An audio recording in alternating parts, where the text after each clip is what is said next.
He loved his hockey. It was their thing. He was so present in his son's life. They did everything together.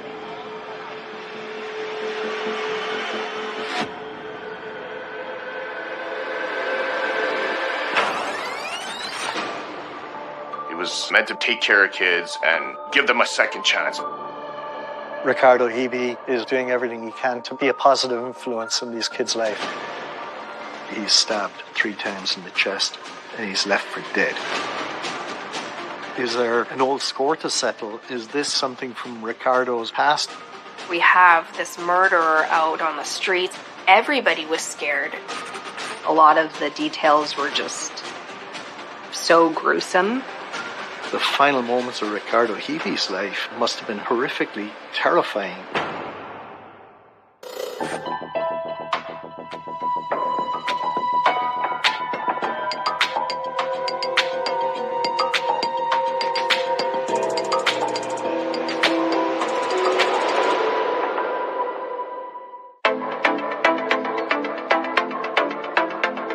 December 2018, Winnipeg, Canada.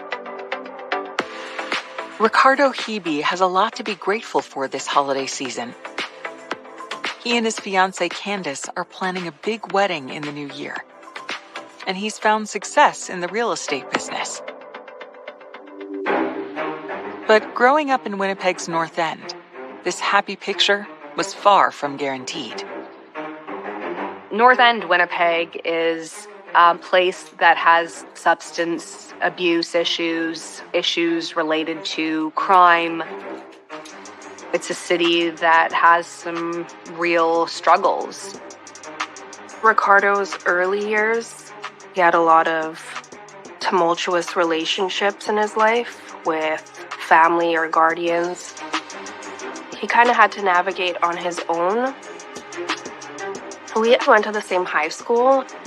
His energy was so enigmatic, like everybody wanted to be around him. We just met one night and the rest was history.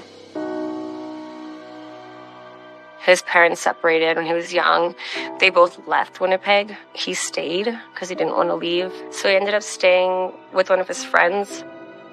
We talked about his childhood. It was very broken. On Ricardo's 16th birthday, an act of kindness changes his life. One of his friends, his mom took him in.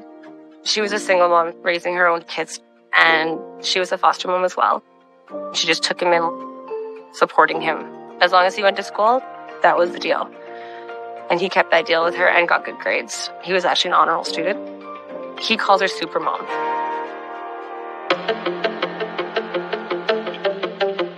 After Ricardo graduates from high school in 2002, he is touched by another act of kindness that changes his life. We met through a mutual friend of ours, Sean. I've been doing home renovations and construction for 15 years now. He's like, oh, would you mind if I worked with you? I'm not going to get paid. I just wouldn't mind, somebody teaching me how to do these things. I said, yeah, absolutely. Over the next several years, Ricardo learns Richard's business and eventually becomes his partner. He was successful in real estate. Like, he could have retired probably by the time he was 45 if he would have kept at it.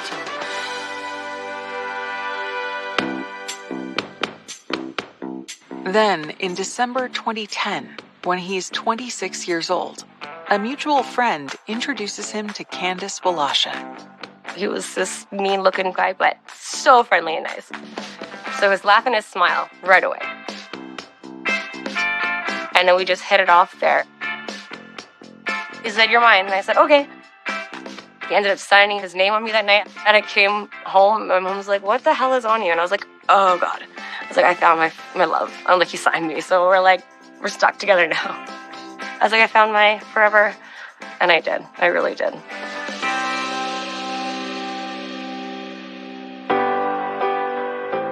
A year and a half later, Candice gives birth to a baby boy.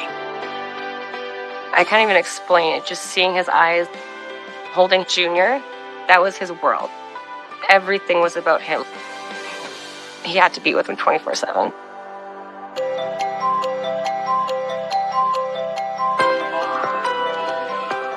On December 14th, 2014, 2 years after Junior is born, Ricardo asks Candace to marry him. He was really excited to get married. That was kind of the last little bit to solidify their family as a unit.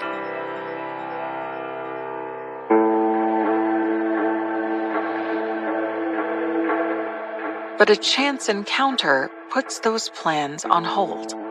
A couple of friends were doing group homework, and I think when he went there, he looked at these youth and he saw part of himself in these kids.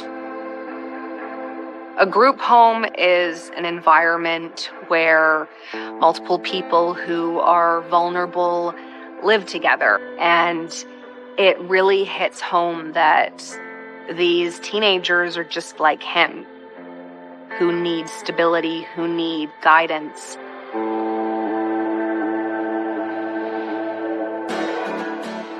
Ricardo decides that the best way to repay the acts of kindness that turned his life around is to create his own group home for at-risk teens.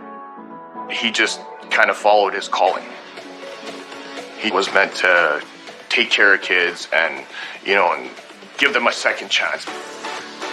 Transforming a property he owns into a group home takes several months and becomes Ricardo's sole focus.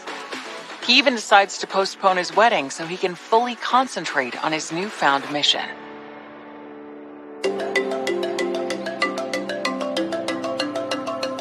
He signed up with an agency, which then certified him. He was approved, and 3 teenagers were placed in his care. He gets to do what he loves, and he gets to keep kids off the street. And the kids loved him. He would take them to the gym. He was adamant on them going to school. He did everything with them. He wanted them to do better. They would laugh, they would even call him the dad. They looked up to him. It was like home. We'd have supper there with the kids. Our kid was there all the time.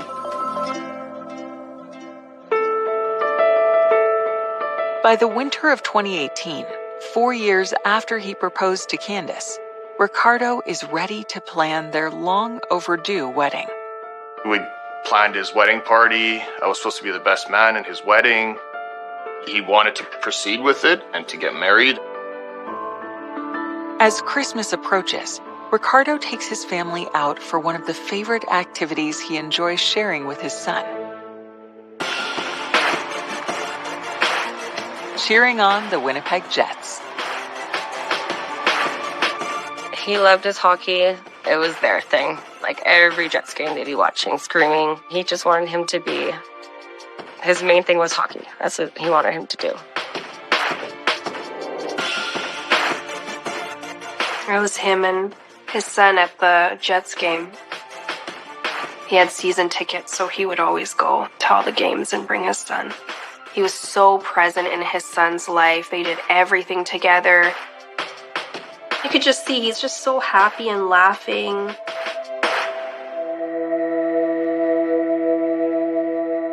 They don't know that this happy night will be their final moments together as a family.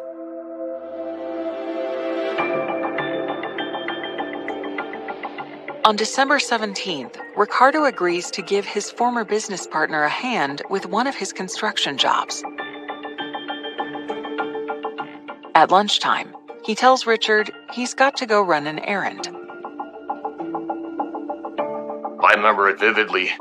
Every time we leave for the night, we're not going to see each other till the next day. He would always do this side fist bump to me. And so the day of, he was saying he has to go home, and then he's going to get something to eat, and he'll meet me back at the house. And I'm like, okay, sounds good.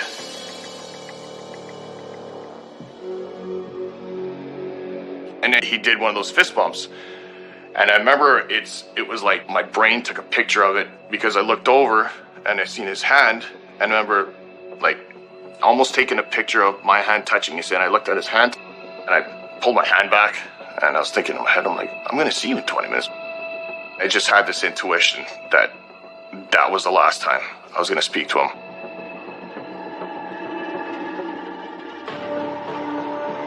At 2:30 p.m., a call comes into the Winnipeg police reporting a disturbance at Ricardo Hibi's group home. Ricardo Hibi was on the phone with a lawyer at the time. So the lawyer hears a commotion, knows that there's something wrong. The lawyer calls 911, and patrol units are immediately dispatched to Ricardo's group home.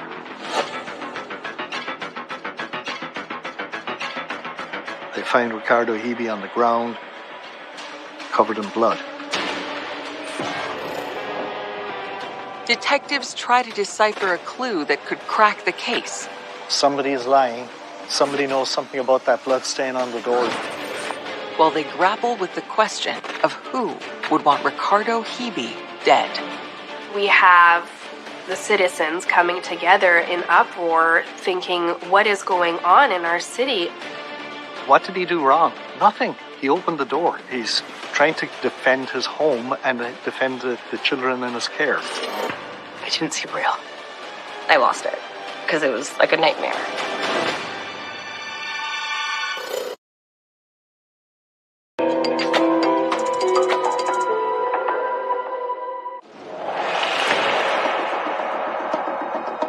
Winnipeg police responding to the group home run by Ricardo Hibi find him critically injured after being attacked and clinging to life. You're looking at a chaotic scene. He's stabbed 3 times in the chest. He's left for dead.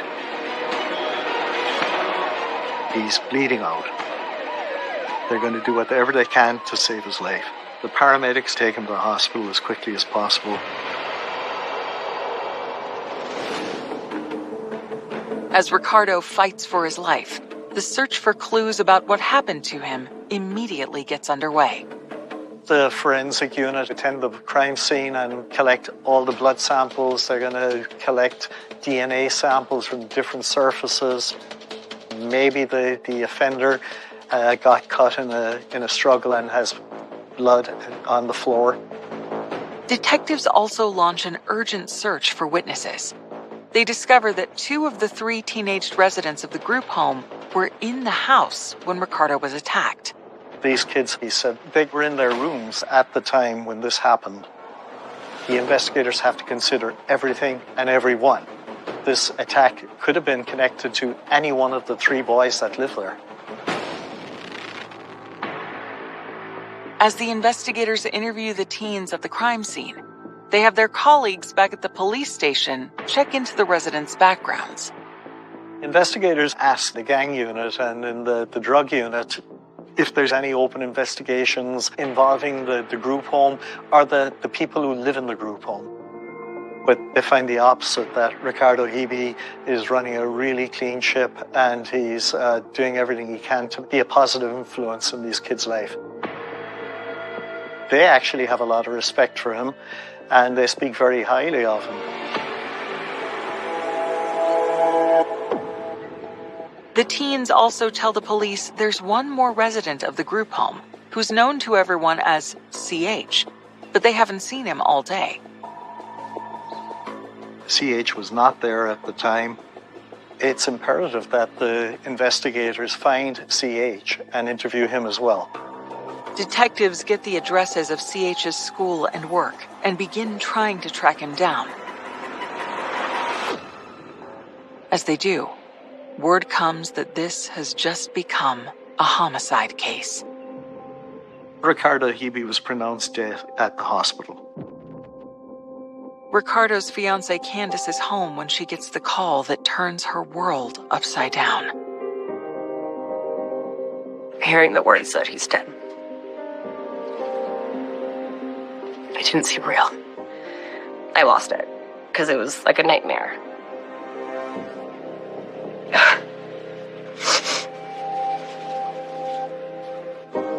I couldn't speak. I couldn't think. I couldn't breathe half the time. I would lay there like begging him to come back. He was my everything. Losing him literally destroyed my life.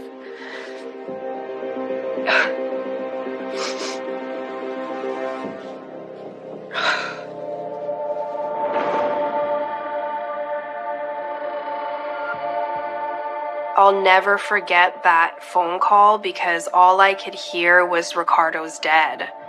And instantly I dropped the phone. I couldn't breathe. I fell down. I was crying. Thank God my husband was carrying our child because I was completely distraught. It was just heart-wrenching. As Ricardo's stunned loved ones try to cope with the terrible news, Winnipeg detectives continue looking for reasons and potential suspects. Why did the suspect do this? Is there an old score to settle? Is this maybe something from Ricardo's way past and somebody has asked this guy to go there and kill him? Who knows? But you can't rule out any of these options. He didn't have any enemies. He didn't have anybody that had a personal vendetta against him. He never screwed somebody over. Investigators examining the crime scene make a major discovery that they hope will shed light on what happened. There's a camera showing the exterior of the residence, so it would show anyone coming up to the door. Police are able to quickly review the surveillance video, and when they do, they learn the camera was an eyewitness to the murder. They are able to play back Ricardo Hibi's final moments. The surveillance footage shows a man in a black coat walking up to the group home. There is a brief interaction. You can't hear what's said, but the man in the black coat pulls out a knife, stabs Ricardo 3 times. The crime was shocking. Here's a guy who is running a group home for vulnerable children. What did he do wrong? Nothing. He opened the door. He's trying to defend his home and defend the children in his care. And then he gets stabbed. The final moments of Ricardo Hibi's life must have been horrifically terrifying. Despite showing the murder, the footage yields no clues to the identity of Ricardo's killer. Unfortunately, the images are grainy, they're fuzzy, and they're just not good. The exterior camera showed the suspect wearing a black jacket with a fur-trimmed hood. The hood was up. The footage shows that Ricardo's attacker approached from the street and never entered the house. The 2 kids who were in the house, they're ruled out at this point. For detectives, it's now more urgent to find the one resident who was not home at the time of the murder, CH. It's imperative that the investigators find CH and interview him. Maybe he knows something that the other kids didn't know. And also to be able to account for his location at the time the offense happened. It's not clear where CH was at the time of Ricardo Hibi's death. Police are just trying to piece together if he's connected to all of this.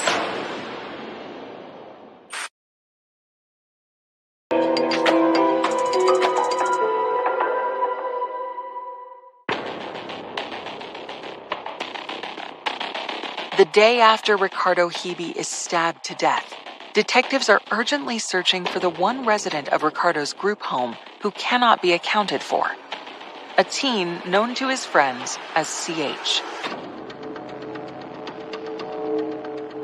At this point, the investigators still haven't tracked down CH.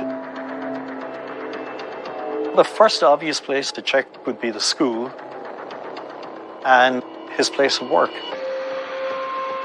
It turns out that he didn't attend either of them on that day, which is a little weird because he was expected to be in school and he was scheduled to be at work, but he didn't show up for either. And there's no account of where he is or where he could be. So they cannot rule him out or rule him in any way at this point.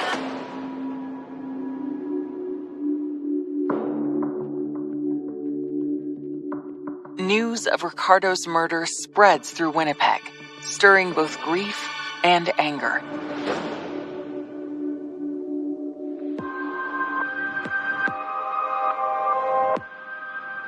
This was quite a high-profile murder in Winnipeg.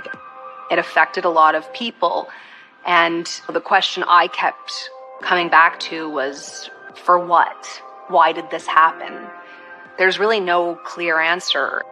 I thought it was just so brutal because of the fact that Ricardo was quite a pillar in the north end of Winnipeg. It was just such a sad story. I mean, this man dedicated his life to trying to help young men who were in a similar position to him, so it seemed just so tragic that he would die while doing something good for the community. It just felt very cold and brutal. We have the citizens coming together in uproar, thinking, what is going on in our city? We have this murderer out on the streets. We're all going out in support because we don't want this to die in the media. We want it to be up close and personal with every resident of this city because this is all of our issue. You know, it was my best friend who lost his life, but it could be my neighbors tomorrow. Everybody was scared. And so I think pushing it in the media was the only way that we were going to get any traction with finding this guy.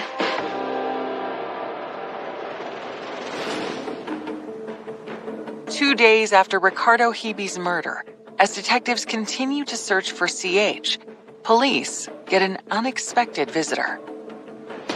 On December 19th, CH arrived at police headquarters and tells the officer at the desk that he understands that homicide investigators want to speak to him. He tells police that he doesn't know who would have had reason to attack Ricardo. He doesn't believe it had anything to do with him.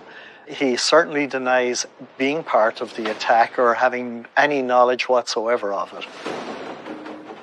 The investigators want to know, where was he at the time of the attack? CH tells the investigators that he was at his girlfriend's house. His alibi is that he spent the whole afternoon with her, and that's why he didn't go to school, and that's why he didn't go to work. He said that he was dealing with some relationship issues, and that's why he hadn't come forward. And he claims that he didn't know anything about the homicide until he had recently heard about it, that police wanted to speak with him.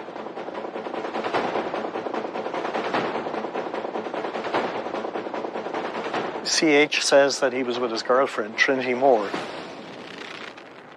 Police now have to confirm that alibi.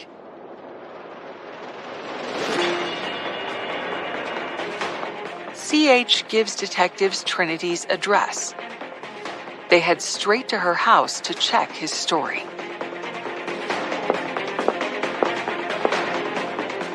When police arrive at Trinity's address, they see that there's a blood stain on her front door. Trinity denies any knowledge of it, and she says that's the first time that she's seen that blood. Trinity consents to police taking samples from the blood that's found on her front door. The blood samples are sent to the police lab for testing as detectives continue their interview with Trinity. They ask if she can confirm CH's alibi, that he was with her on December 17th, the day of the murder. Trinity told the investigators that CH does come over a lot, and he stays over there, and he spends lots of time with her at her home. However, she says that on the day of the homicide, he was not there. In fact, Trinity tells the detectives she hasn't seen CH in days. He's saying that he was there all day. She said, no, he wasn't. So someone's lying. Somebody knows something about that blood stain on the door.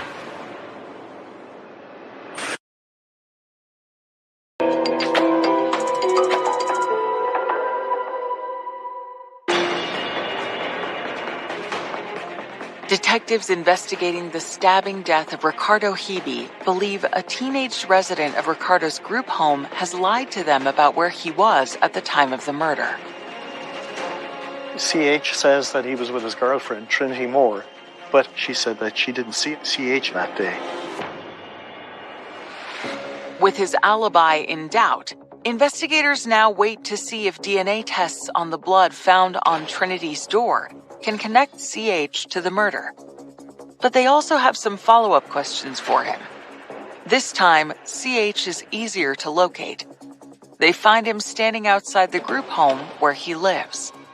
CH tells them that Trinity is mistaken, and he said that sometimes she takes medication and she forgets things, but he's actually angry that she says that he wasn't there because he is adamant that he was there. His alibi is very shaky, but there is no physical evidence to tie him to the scene. At this point, there is certainly not enough evidence to charge CH with anything. 4 days after Ricardo's murder, just 4 days before Christmas, the DNA test results from the blood stains on Trinity's door come in. Those bloodstains came back as a match to Ricardo Hibi's DNA.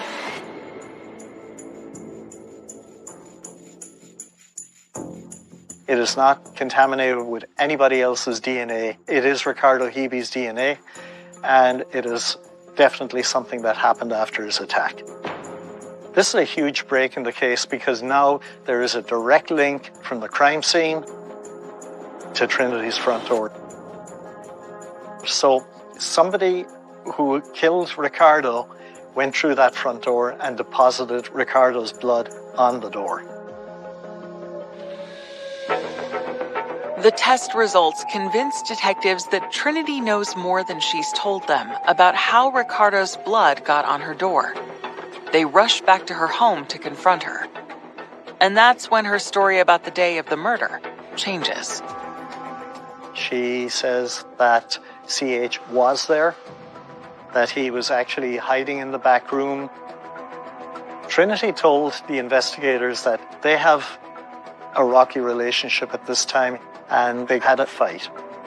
She says her brother, Kane, became aware of the altercation that she had had with CH and was furious. She didn't tell her brother that CH was in the back room, and her brother, Kane, left and he went looking for CH. She actually provided her brother with the address of the group home. And when he came back, he had blood on him, and as he left the blood on the door handle at the front of the house. She says that he shows up, she sees his hands are bloody, and she sees him in possession of a knife, and she observes there's blood on it. Was he looking to find CH and thought he killed CH? Or was he just lashing out at somebody? There's a couple of different possibilities here. The investigators show Trinity the images from the security camera from the front of the house where the attack is captured. She actually tells the investigators that her brother Kane has a jacket like that. Trinity told investigators that she hadn't seen her brother since the day of Ricardo's murder. She lied to police because she didn't want to get her brother in trouble. She was trying to protect her boyfriend as well.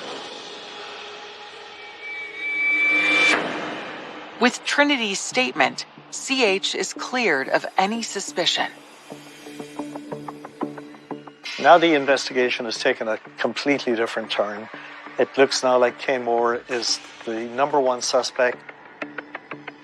Once he was identified as a suspect, the investigators are going to look at his record. Kane had a history of violence. He had a history of unprovoked attacks. Kane went to Stony Mountain, which is just outside Winnipeg. It's a federal prison. It's for serious and violent offenders. While he's in the penitentiary, he's involved in another serious incident. He's a suspect in another stabbing inside in the penitentiary. Kane was facing charges related to the death of another inmate. Despite the pending charges, investigators learned that in October 2018, 2 months before Ricardo was stabbed to death, Kane Moore was granted parole and released from prison. He's a very dangerous person, but he was not designated a dangerous offender by the courts. He wasn't even supposed to be out on the street. In his parole documents, it stated that he is high risk to reoffend, and somehow he was let out. When I found out, I was furious. How do you allow someone out who killed someone inside? If you can't protect people in there, how are you supposed to protect them out? He's very volatile and he's got a very dangerous background, so it's urgent to find him as soon as possible.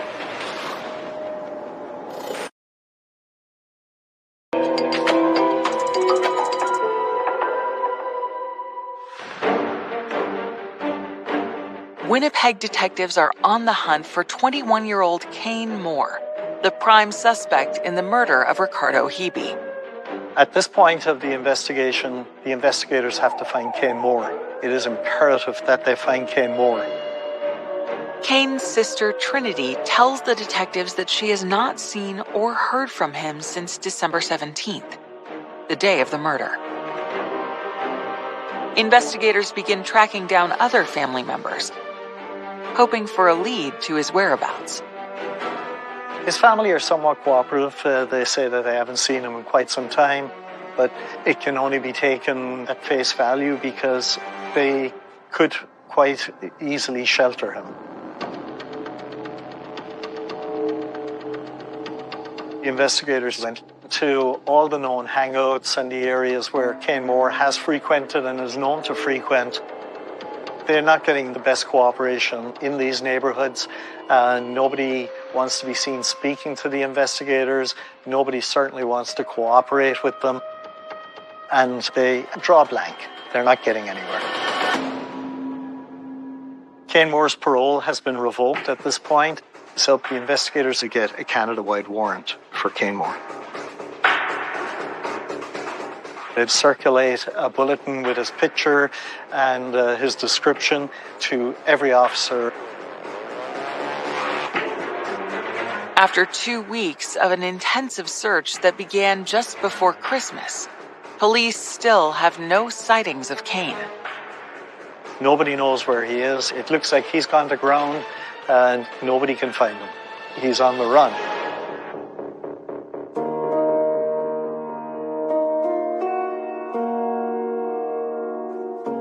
It was a brutal holiday season for Ricardo's friends and family. They're dealing with this awful tragedy, but they also have no answers. There are very few details at this point about where the main suspect in this murder is.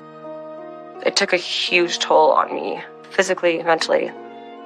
I wasn't eating, I wasn't sleeping from the stress of it. That just completely shattered everybody. It's unexplainable. My brain was numb. I was trying to, soak in the shock.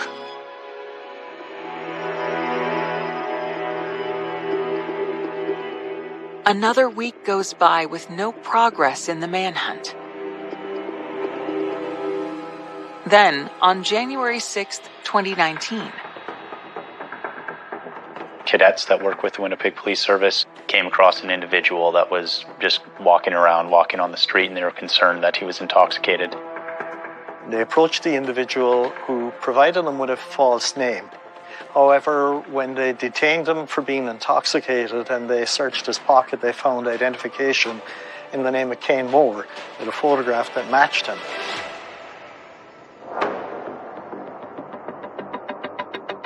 Once cadets clue in and realize that they have the main suspect in Ricardo Hebe's murder, they call detectives immediately. The cadets take Kane into custody and bring him to the station. Kane Moore was arrested wearing a black winter jacket. The man who appeared in the surveillance video taken of Ricardo Hebe's death was also wearing a black jacket. But when detectives show Kane the images from Ricardo Hibi's security camera, he insists it's not him. He doesn't give anything up. Kane Moore clams up, he denies any involvement in the murder, and he asks for a lawyer. Kane Moore never admits to attacking Ricardo Hibi, and he never admits to killing him. But when investigators examine the jacket Kane was wearing when he was arrested, they make a critical discovery. Police found bloodstains inside that jacket. Investigators test the blood that's found in this black jacket, and the DNA matches Ricardo Hibi's DNA. Kane Moore is arrested for the murder of Ricardo Hibi.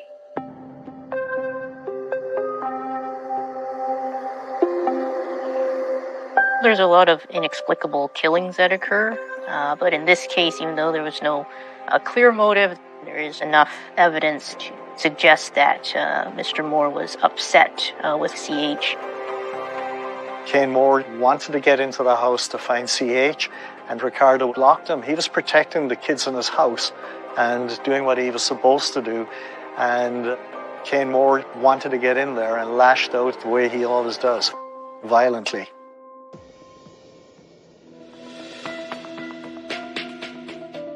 Kane Moore is charged with 1 count of second-degree murder. Ricardo Hibi's loved ones are shocked to find out he was killed by a stranger. Kane Moore, he's never been around us. We never had him at the house. Like, we had no idea who he was.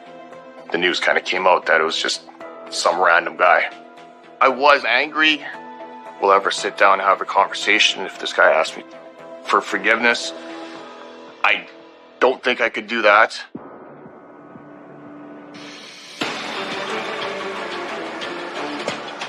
Kane Moore's trial begins in September 2020. Prosecutors are confident they have the evidence to convict him of murder. They call their star witness, Trinity Moore, the accused killer's sister, to the stand and ask her about what she saw the day Ricardo was murdered. Trinity Moore gave a sworn statement to police that her brother Kane Moore showed up, that she saw he had bloody hands. Trinity Moore recants her statement when she's called as a witness. She tells a completely different story. When Trinity Moore changed her story, now there's the possibility of an acquittal.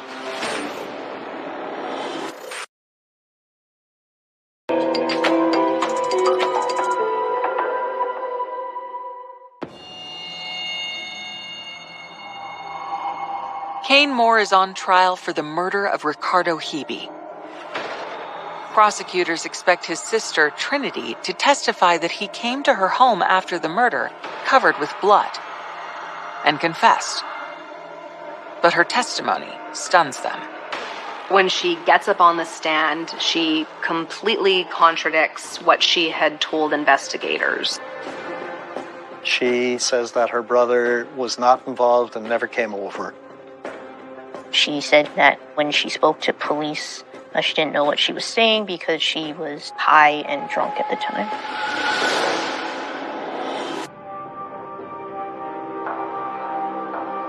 When Trinity made the 180 turn on her story, it throws a wrench in the prosecution's case.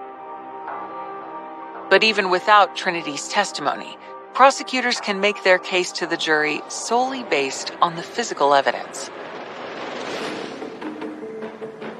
That black coat that Kane Moore was arrested wearing wound up being a central piece of evidence. There was video surveillance and forensic DNA evidence. We played the surveillance videos that show the individual approaching the residence, and we showed the actual stabbing. We also showed Kane Moore leaving the house. The video surveillance and the forensic DNA evidence links him to that house. Candace was there every single day She seemed extremely strong given the circumstances, but when that surveillance video was played in court, she left sobbing, but she was there start to finish. I don't really know how she did it because a lot of the details were just so gruesome.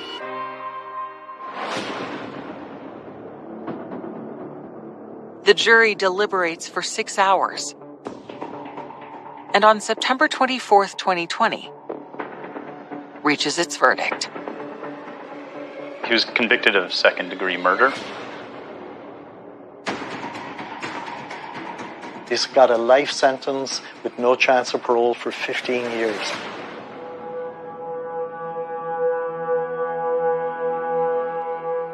For Ricardo's family and friends, the sentence only adds to their pain. He did not deserve anything less but life in prison with no eligibility for parole. And that's something that is still hurting us because he's still going to be eligible to come out eventually. It's a really sad irony because Kane Moore is the exact type of young man Ricardo Hebe would have wanted to help. So you can't help but wonder if things could have gone differently.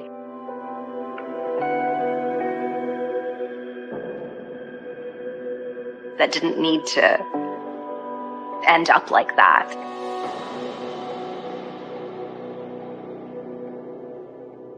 I accepted that there's nothing I could have changed. There's nothing that anybody could have done. It wasn't supposed to be for him. This shouldn't even happen. He was taken from me. Not having him around, I am very, very lost.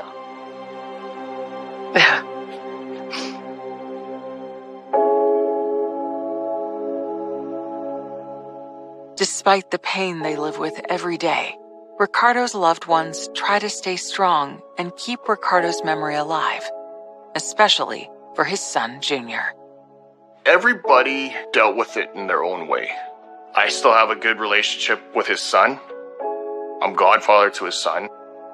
I've made him a promise when he was alive, and I'm just fulfilling that promise to look after his son. I want people to know that his heart was there. He wanted the best for these kids. It's just, everyone knows his legacy was left. And his smile, and just how genuine he is. And that's why I want to keep going. Our son has love for hockey. So he's an all-star now. Ready, he wants to play the Jets, he says. I said, do it. Your dad would be proud. He would watch you. He's a little hockey star now. But now I'm a hockey mom, so I got this. Did it for him and his dad.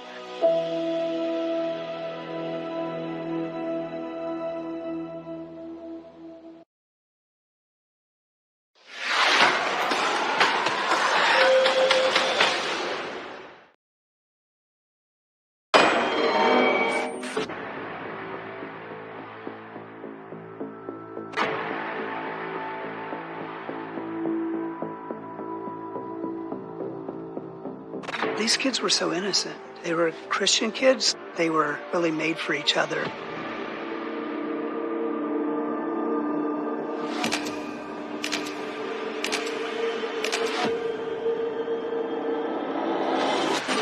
The state park ranger goes over the beach and sees what looks to be two people in a sleeping bag. It was immediately clear that they were deceased. It didn't appear a murder-suicide. And absolutely nothing was missing. Who did Jason and Lindsay know? Where have they been? Who could they have ran into? Is there anyone that would want them dead? He had frozen animals in his apartment. He was definitely kind of living on the fringes. It was parents' worst nightmare. That doesn't happen to normal people. That happens in stories and movies.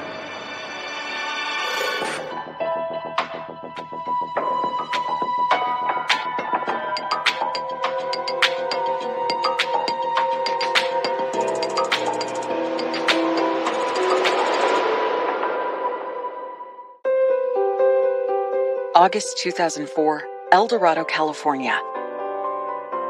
Lindsay Cutshall and Jason Allen are beginning one of the most exciting times in their young lives. They're getting married in less than a month and enjoying a beautiful Northern California summer as they count down the days to their wedding. They were unlike anybody I had ever met, and they were very warm to everyone. There was not a mean bone in their body. Jason was super, super friendly, just a very free spirit, did his own thing, had his own style.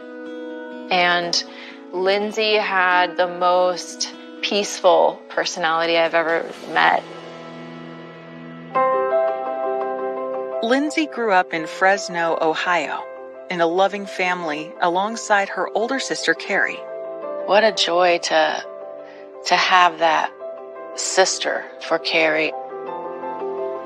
She looked just like him, even as a baby.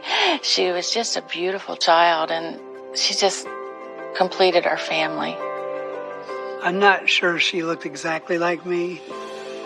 Once when she was doing a harvest party thing, she dressed up to look like me. At the time I had a mustache, and she penciled in a mustache and wore a suit and tie, and I felt very blessed and honored that she would do that. Very sweet kid.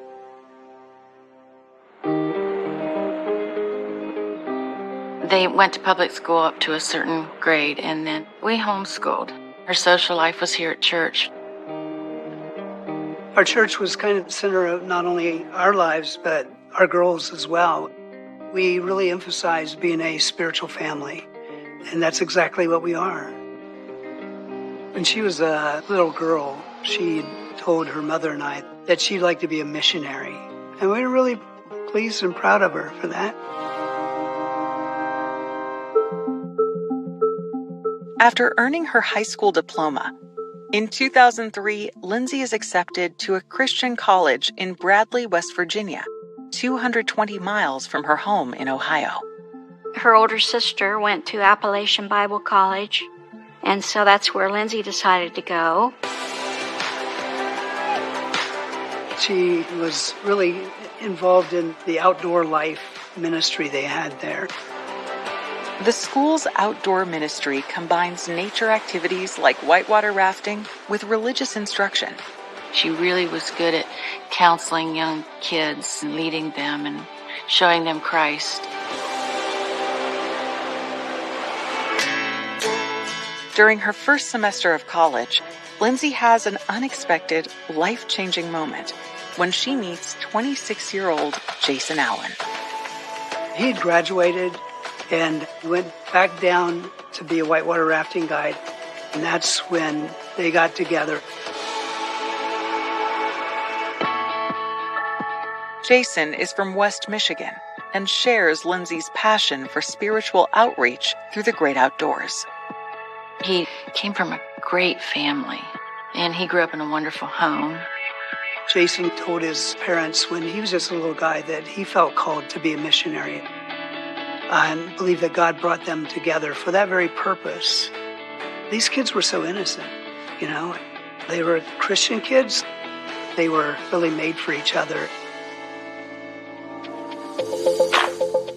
Just 5 months later, in February 2004, Jason approaches Lindsay's parents about taking his relationship with their daughter to the next level.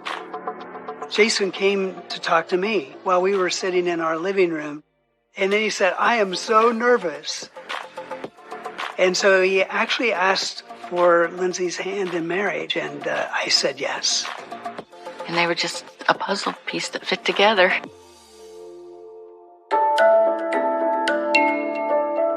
Lindsay and Jason set a wedding date in September. They planned to spend the summer together working as counselors at a Christian adventure camp in Northern California. During the day, they would take the kids whitewater rafting, rock climbing, and long hikes and swims that really challenged the kids. The camp is located in Coloma, California. It's right on the South Fork of the American River. You can literally walk out of your tent and, maybe 200 yards down to the river bank. It's super peaceful and really beautiful.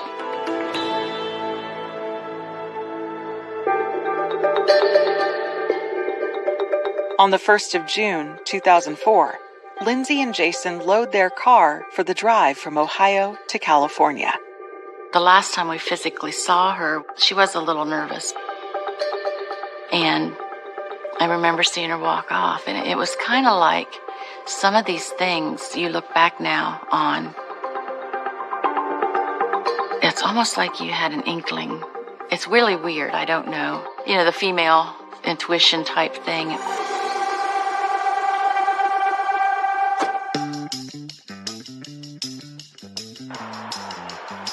When they arrived at camp, everyone's new, and I just remember seeing Jason and thinking, he's so tall. And Lindsay was pretty short, and so they were a little bit of a funny couple just because of the height difference. Every Sunday, Jason and Lindsay would come out of the camp and find a payphone. She'd call and talk to her mom for a while, and then she'd talk to me.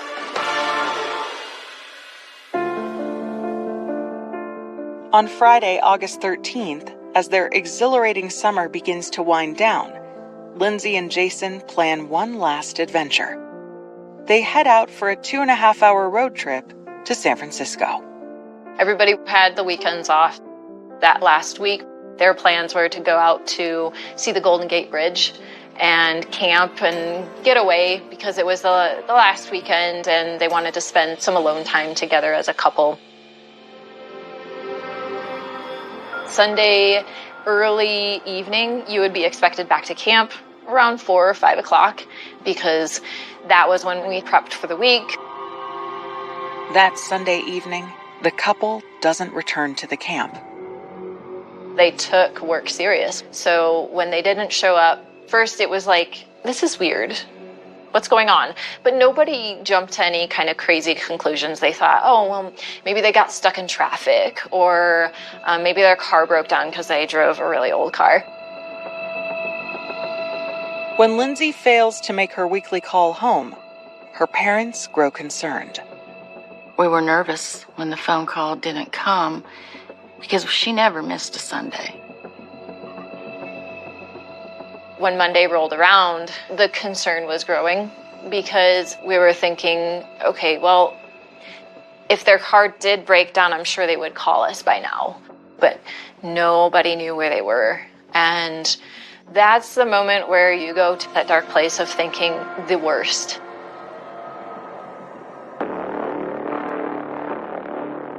Monday, the camp called and said, do you know where Jason and Lindsay are? We knew immediately that something was wrong. The next day, we flew out and then the search began.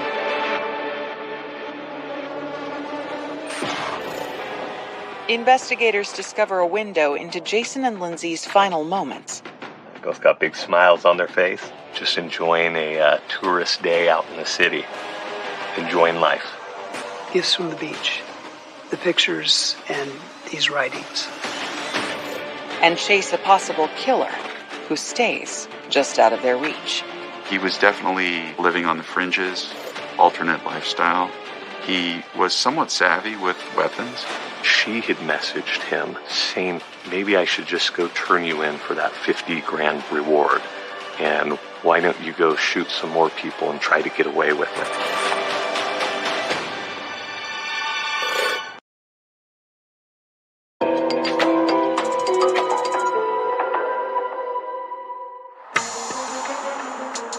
It's been 3 days since anyone has seen Lindsay Cutshall and Jason Allen.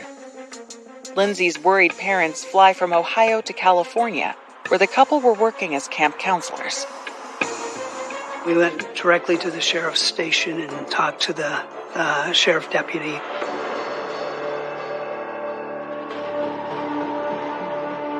We get missing persons cases all the time, and most of the time it could be anything. It could be something simple. He said, maybe they went and got eloped and got married. I said, no, they wouldn't have done that. They're excited about this wedding. They're serious about this job. That just wouldn't have happened. Deputies tagged the license plate of Lindsay's red car as missing in the DMV database. Kathy and Chris next head to the Rock and Water camp, where Lindsay and Jason's fellow counselors, wondering if the couple returned early and ran into some kind of trouble, have already started their own search in the area. They're all outdoor adventure type people, so they knew the places where they could possibly have fallen and gotten hurt.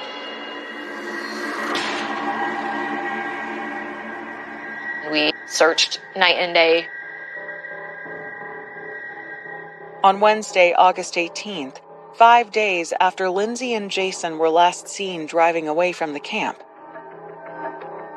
a park ranger is traveling along the coastline in Sonoma County, about 165 miles away. He came upon a red car. It was off the side in a pullout, but they're facing the wrong direction. So this park ranger, he runs the license plate, and it immediately flagged like, hey, this is a missing persons case out of El Dorado County. The car is parked along the highway above Fishhead Beach, a remote, picturesque location near the town of Jenner, 80 miles north of San Francisco. It's just a beautiful place. It becomes steeper and steeper, cliffs, but gorgeous, absolutely gorgeous place. The park ranger hikes down to the beach in search of the missing couple. The state park ranger goes over the beach, and sure enough, he sees what looks to be two people in a sleeping bag down there. It was immediately clear that they were deceased. The ranger alerts the sheriff's department, and deputies rush to the scene. More deputies arrive, and they secure the scene. Deputies discover that both young victims were shot once in the head. In backpacks next to the bodies, they find 2 driver's licenses, identifying the victims as Lindsay Cutshall and Jason Allen.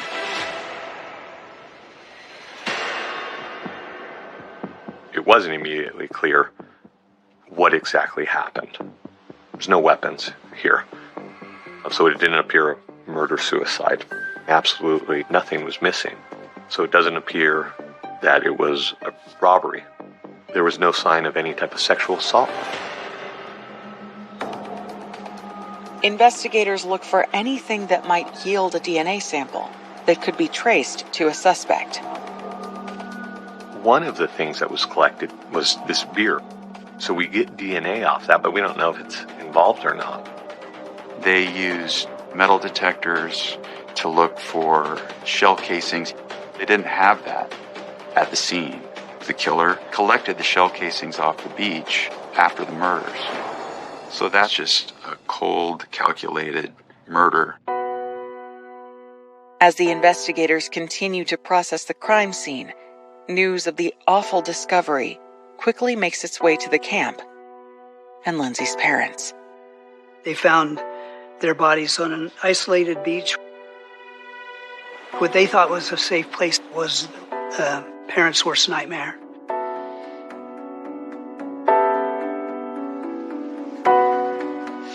I remember it like it was yesterday. But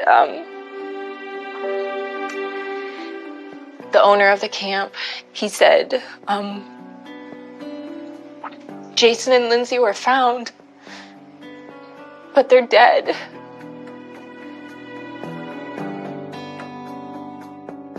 I remember thinking, this isn't true.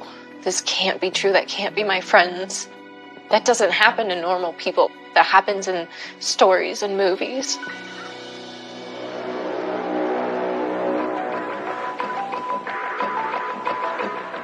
Back at the beach, detectives find a disposable camera in Jason's backpack.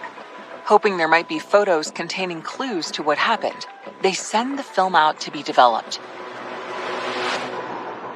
Several hours later, the photos come in. What detectives see deepens the mystery of Lindsay and Jason's final moments. Nothing in the pictures indicates that they were in trouble or feared for their lives. As horrible as it is, how cool. Because there's photos of them You see the San Francisco skyline in the background. They both got big smiles on their face. Just enjoying a tourist day out in the city. Enjoying life.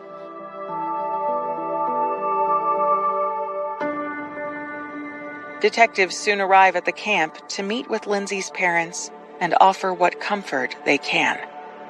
It was really hard to fathom why in the world anybody would kill them. But some of the greatest detectives in the world from Sonoma County came to us. And we trusted them. The investigators give Lindsay's parents the photos from the camera they found with Lindsay and Jason, along with notes the couple had written in a guest book at the beach trail entrance. Gifts from the beach, the pictures, and these writings. There's a lot of gratitude when we see these pictures. Lindsay wrote in the registry, "The sun is going down in the horizon, and all I see are the beams shining on the cliff face, and I know that God is awesome. I look around and I see His creation all around me." How precious is that? With no clues gleaned from the couple's photos and no ballistics evidence recovered from the beach, investigators know they face an uphill battle to determine what led to this double murder. Early on, it became clear. These were awesome people. Had no enemies, no beef with anyone. There was no one that would want to hurt them. There was no comforting information as to who did this, why did they do it, what was their motive, because it was so bizarre. They were beautiful people that didn't have enemies. So we were left to latch on to whatever our brains could come up with, and most of that stuff wasn't very good.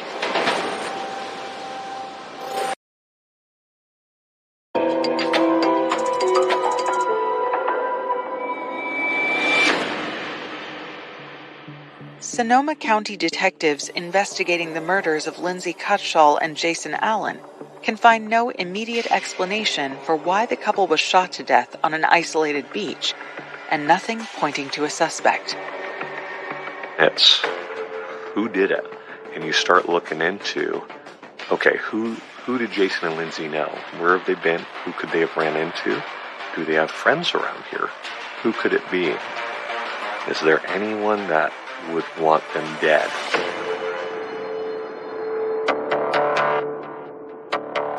Investigators hope to create a timeline of Lindsay and Jason's movements after they left the camp on August 13th, knowing that retracing the couple's steps might lead them to the answers they need. At the time, tracking people was so more difficult back then than it is now. Jason and Lindsay didn't have cell phones. They had to check ATM, credit cards. Where did they go? Where did they stop?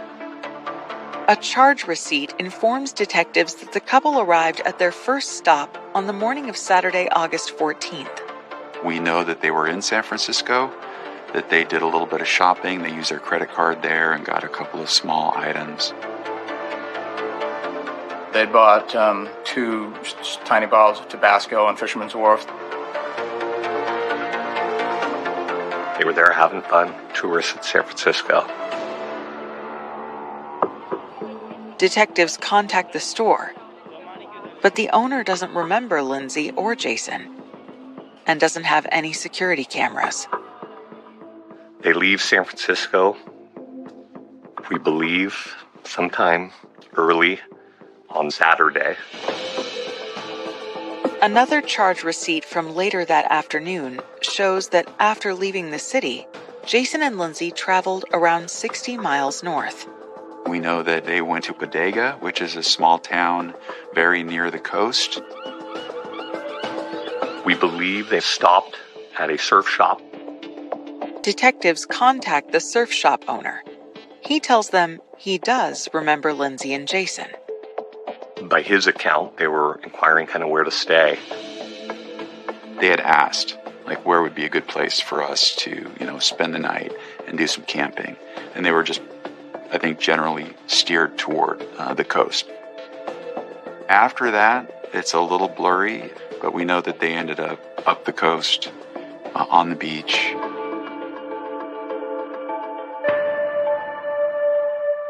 As police try to put the pieces of Lindsay and Jason's journey together, word of the murders hits the media. My husband and I had the news on, and all of a sudden it came on the TV, picture of Lindsay and Jason, and it was terrible, really. Really was very difficult.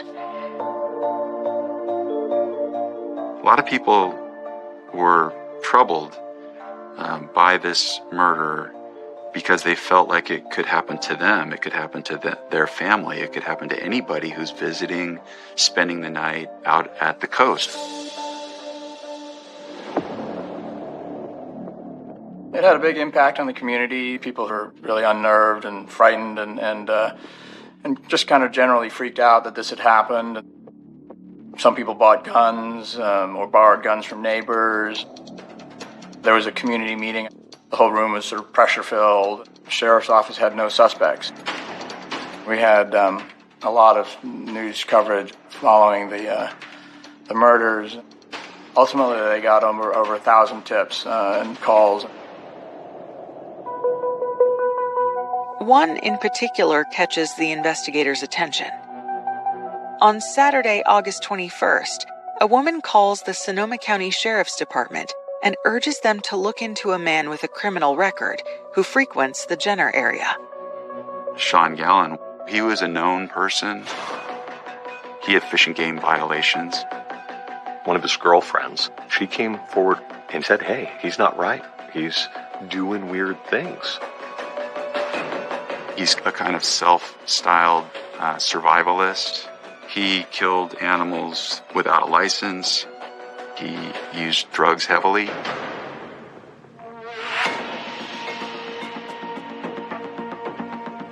Although Sean Gallen only has minor charges on his police record, it's the best potential lead detectives have. They rush to his home in Guerneville, 20 minutes inland from the beach in Jenner. They questioned him about those murders, and he denied any involvement in the Jenner murders. He was adamant. Denied it. Wasn't him. At that time, they searched his apartment. They found guns, ammunition, Kevlar vest, a spear. We had our thoughts, our suspicions. There was a hope that there would be some way to link him to the Jenner murders.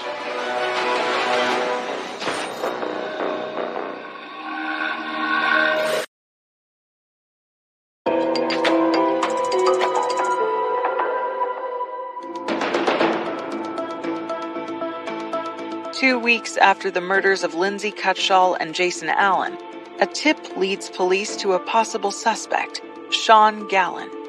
A search of his home turns up guns and several strange items. He had frozen animals in his apartment. He was definitely kind of living on the fringes, alternate lifestyle. He was somewhat savvy with weapons, and he was, I would say it's fair to say, a bit antisocial.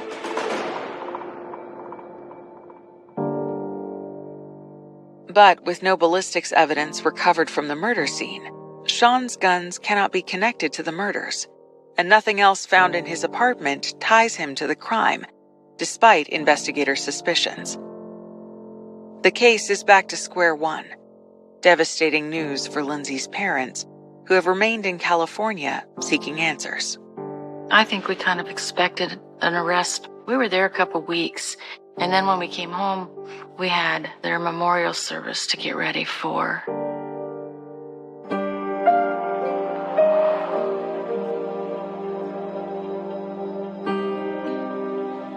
On September 4th, 2004, A week before Lindsay and Jason had been scheduled to be married, their friends and family gather at the Cutshall's hometown church. Lindsay's already picked out her flowers for the wedding, and the florist in town, when she found out what had happened, she made up her bouquet in a vase and brought it over to her memorial service, and it was really special. Very special. 8 weeks after the murders, California authorities, desperate for new leads, offer a $50,000 reward for any information on Lindsay and Jason's deaths. It appears to reignite the case. We got so many tips on this case to the point where there was a room, binders full, whole wall full of it. And these are hundreds of people coming forward saying they saw them. Whether they did or not, you could never confirm. The tips range from suggestions that the couple stumbled onto a drug smuggling ring to them being victims of the notorious Zodiac killer. Detectives follow up on every one, but they all come up empty. It's tough because it could be anything. People lie, people see things differently. You never know what you're getting, but you still have to look into every single one because you never know which one's going to be the tip that has some validity to it. Weeks, then months, then years go by with no new developments, and yet detectives refuse to file the case away as unsolvable. You want to work a case involving young kids like Jason and Lindsay, who were still in touch with their parents. You want to bring them some closure, any closure. You want them to have some answers.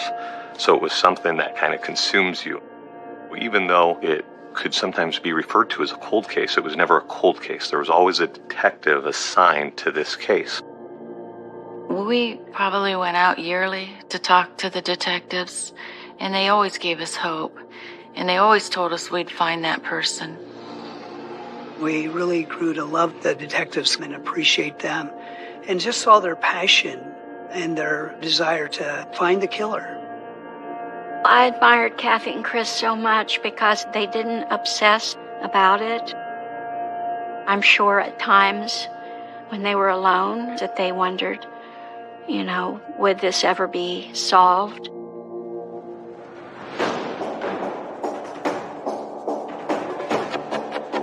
After 5 years, Chris and Kathy Cutshall get a glimmer of hope that they will finally get some answers.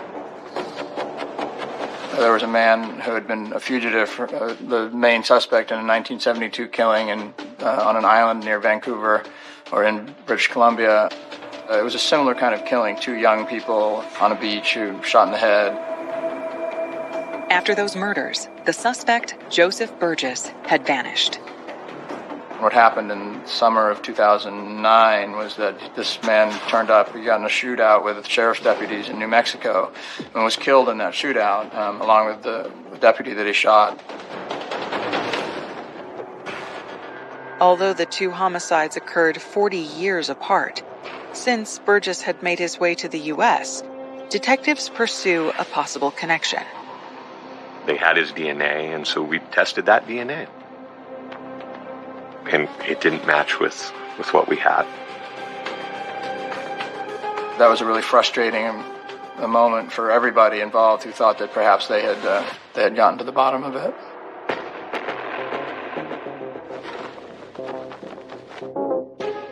Once again, the case threatens to go cold.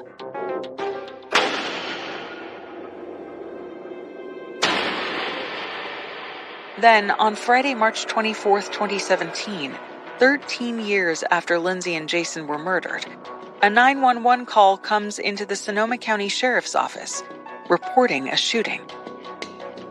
And it changes everything. And I remember getting that call and just going, oh my gosh, this is it. This is what we've been waiting for.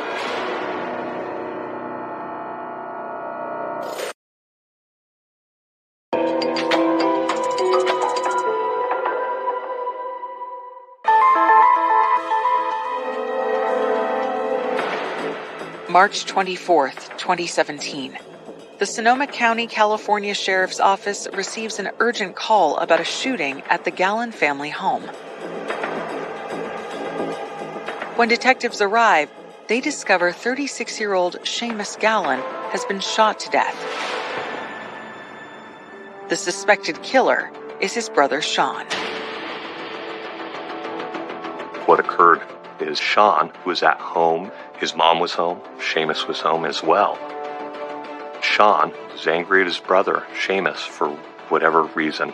I don't think we'll ever truly know. He kept a rifle at the time in his vehicle, and he brought it upstairs and pulled the trigger, let out a volley of shots, hitting Seamus. The suspect's name has a familiar ring to investigators. Sean Gallen was the first suspect in the murders of Lindsay Cutshall and Jason Allen 13 years earlier.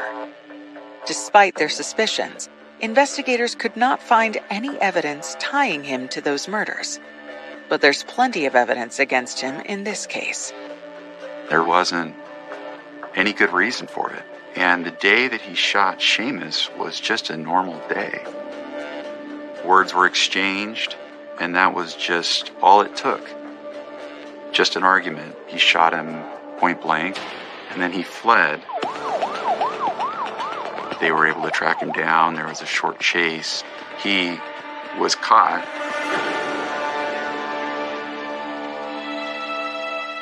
In my first interview with Sean, when he had killed Seamus, he confessed. It was clear. He described how he did it. It was a fully functional AR-15 style rifle. And he says he put it in full auto and pulled the trigger. I believe it was probably like 7 shots, the initial volley. The rifle stopped after that initial volley of shots. So he said he cleared it and then aimed at Seamus's neck and executed him right there. Once I got that out of Sean, then it was time to switch gears. Now, Detective Horstman has the perfect opportunity to confront him about the 13-year-old murder. So I asked him about the Jenner murders, and he denied it. He said it wasn't him. And I asked him, are you willing to take a polygraph? You know, clear your name. If this isn't you, this is the time. And he agreed to it. I remember when the detective was done with it, he met with me and the other detectives in our unit. And he said, "This is your guy." He had no doubt in his mind that Sean was lying, and it was him. It's a stunning development.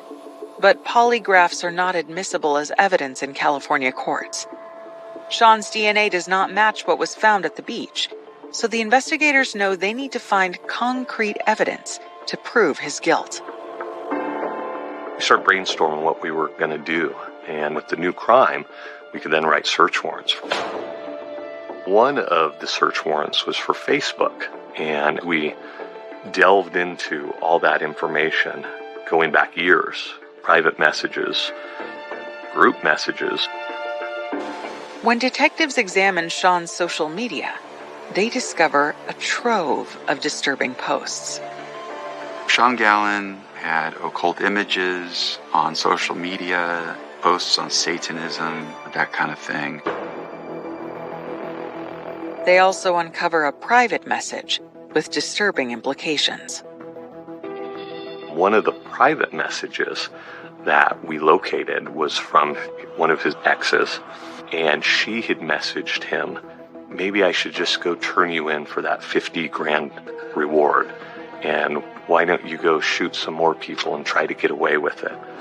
And at the time, there was only one case here in Sonoma County that had a 50 grand reward, and that was this case. So that stood out. Like, this girl, he told her, she knows, she's threatening this is our guy.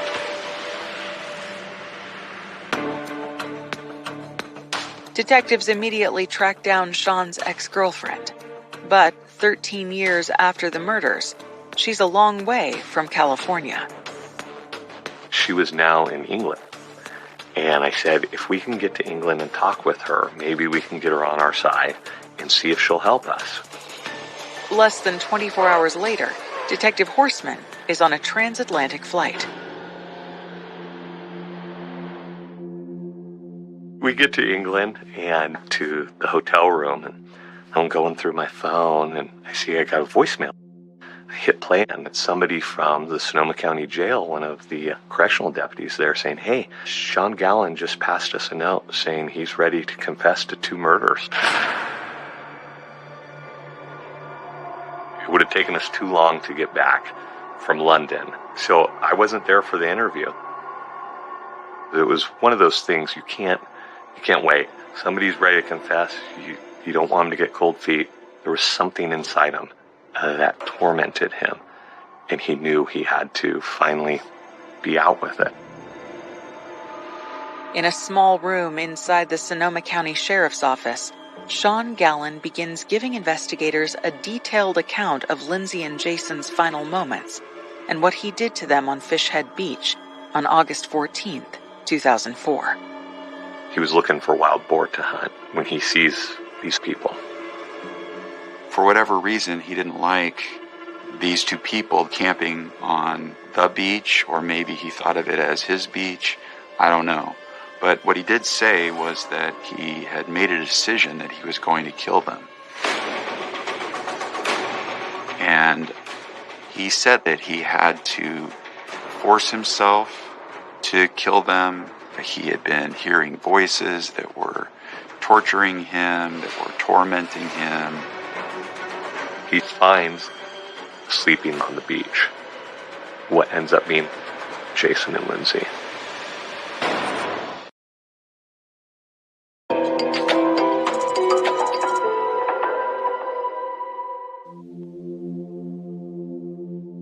"13 years after Lindsay Cutshall and Jason Allen were shot to death on an isolated California beach, Sean Gallen is finally confessing to the murders.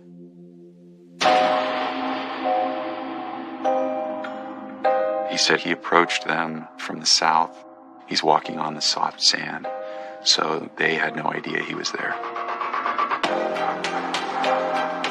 He said that he had shot Jason first, and that Lindsay had woken up, very briefly and made a sound of some sort, and then he had shot her and killed her.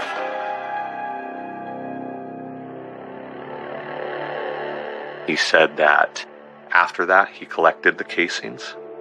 He claims to have hung around them for a little bit of time, and ultimately he leaves. These victims never knew or met Sean Gallen. They hadn't done anything to him. They didn't have anything that he wanted. It's just utterly inexplicable. The only explanation that I can offer is that Sean Gallen just enjoys the act of killing.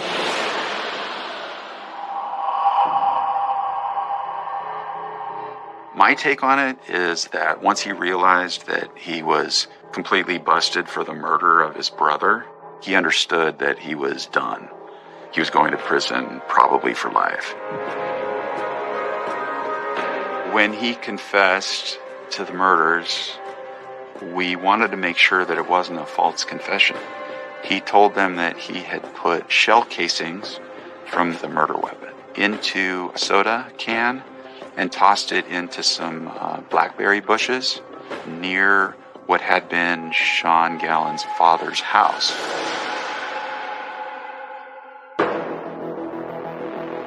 Investigators head to the location, hoping the evidence still exists there. They found this soda can from more than a decade before that had these shell casings that completely corroborated what he had told them. We also charged him with felon in possession of a firearm, possession of ammunition, charges that would put him in prison for life.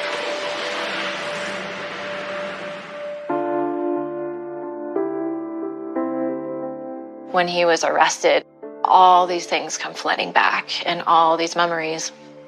It was a relief that everybody had been waiting for years, but also a shock. It's a really long time to have anyone not know why they died or what they died from. I think the hardest part was that it was a mindless crime, that it didn't have a reason, that it ended two people's lives who were phenomenal. Finally, we knew it would happen.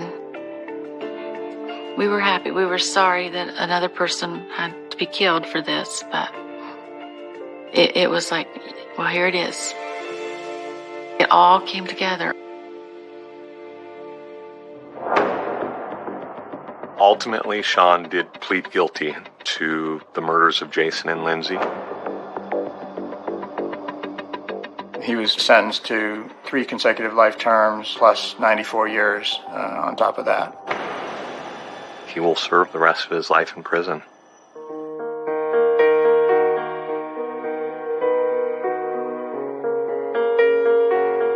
I miss the spontaneity that they had, that they were up for anything at any time. Always excited about life. We were very good friends, and I miss that. She had the best hugs. I miss her smile. She had a great smile, great outlook on life. Both Jason and Lindsay, they could teach me so much. Knowing how happy they were is comforting, very comforting. And knowing that they fell asleep that night on the beach and they woke up in heaven.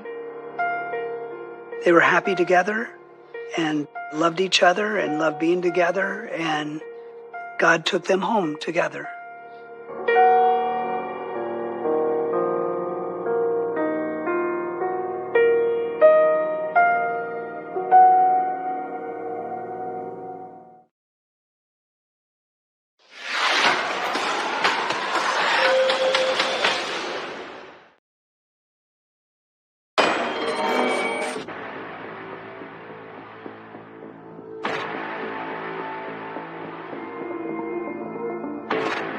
We were supposed to go out to eat. So she goes, let's do it after New Year's because we don't want to be outside these clowns when they're acting up during New Year's.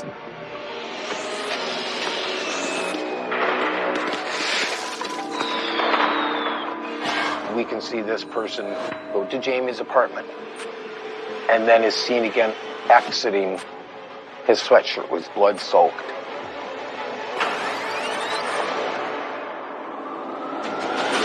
It looked like a pretty brutal fight had taken place in that bedroom. How could this have happened? They didn't have any answers for me. We thought it was unlikely that it was a random act of violence. We pull up Jamie's Facebook and see if she's friends with this guy. And she was. You wonder what his mindset is. What's he capable of?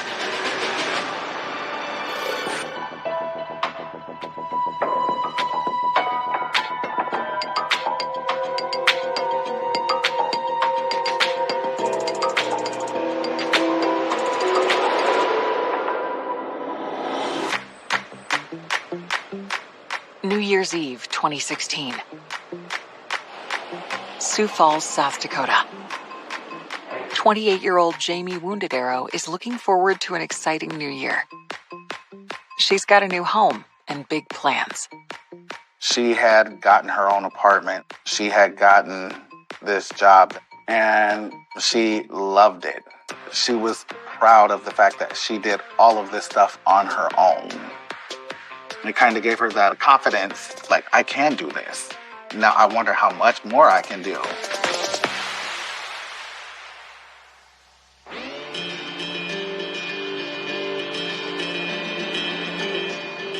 Born on the Pine Ridge Reservation in South Dakota and a member of the Oglala Lakota tribe, Jamie is the youngest of 8 children. When Jamie was born, there was a lot of us in the family always trying to hold Jamie, always trying to be with Jamie. She was a complete mama's girl. She loved her mom. That bond that Jamie and my mom had together was unbreakable. Jamie has always been proud of her Native American heritage, and it is a central part of her identity. Being Oglala Lakota was like everything for her. There was like a sense of freedom, and I saw that from her. And there's another part of Jamie's identity that she's proud of. Though her assigned sex at birth was male, she has always identified as female. Jamie started to know that she was transgender and never hid that from day one. Especially how she would dress, the makeup, the way she carried herself, and into the schools, none of that was hidden. My mom would help Jamie and they would get through things together. My mom was always there for Jamie. In some Native American cultures, the term used to describe a transgender person is two-spirited. It's pretty much used everywhere now as the Native American community. If you're LGBT, this is what you are. It's just something that we're born with. This is how we walk. We walk both worlds.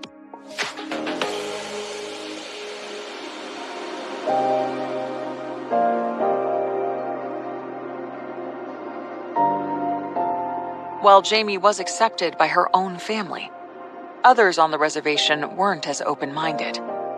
Jamie had a heavy weight on her due to being transgender. The negativity that was going around and what Jamie had to go against. She used to tell us stories about how she was picked on, and she really didn't seem like she could be herself. In high school, the emotional toll drives Jamie to drug and alcohol abuse. There were some struggles that Jamie had, and those are the things that I think Jamie used as a coping mechanism for that. But as time went on, Jamie started to find herself in a positive way.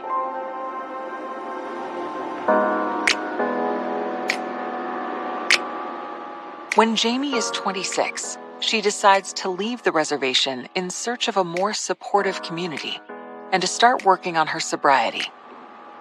She moves to Sioux Falls and soon connects with a support group for the Indigenous LGBT community.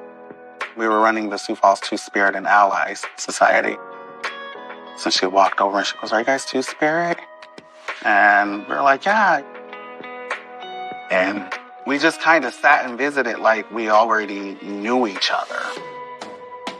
It seemed like she felt free. She could actually be herself. She got on the track of, actually I'm gonna sober up. And she went to treatment. She got better. She would contact me for support in her sobriety just because I knew her struggle and I was sober. It was more like a big sister, little sister thing of just watching out for each other.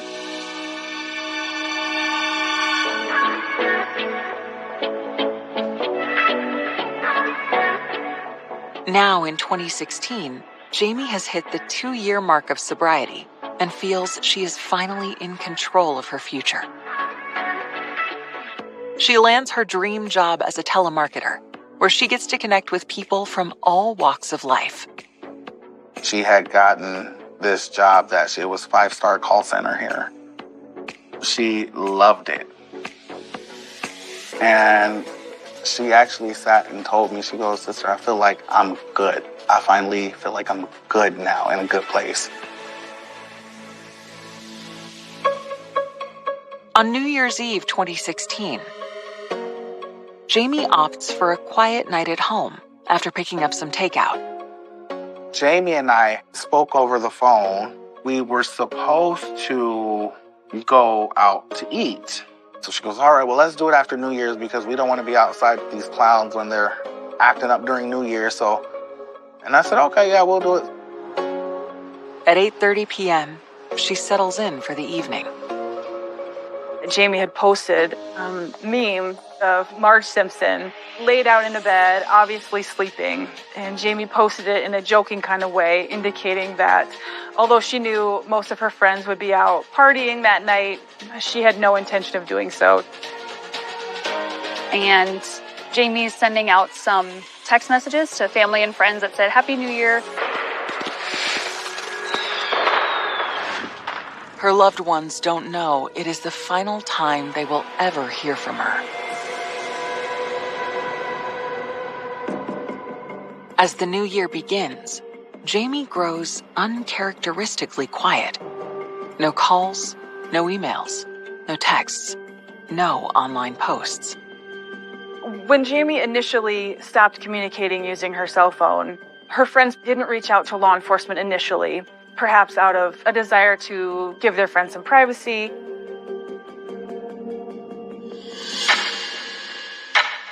On January 6th, Sioux Falls police respond to a call for a wellness check at an apartment near the city center.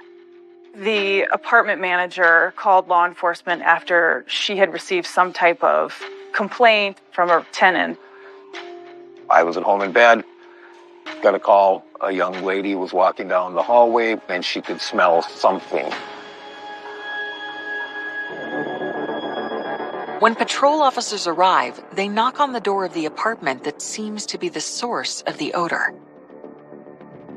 The landlord provides them with the tenant's name, Jamie Wounded Arrow. There's no answer, so they force their way in.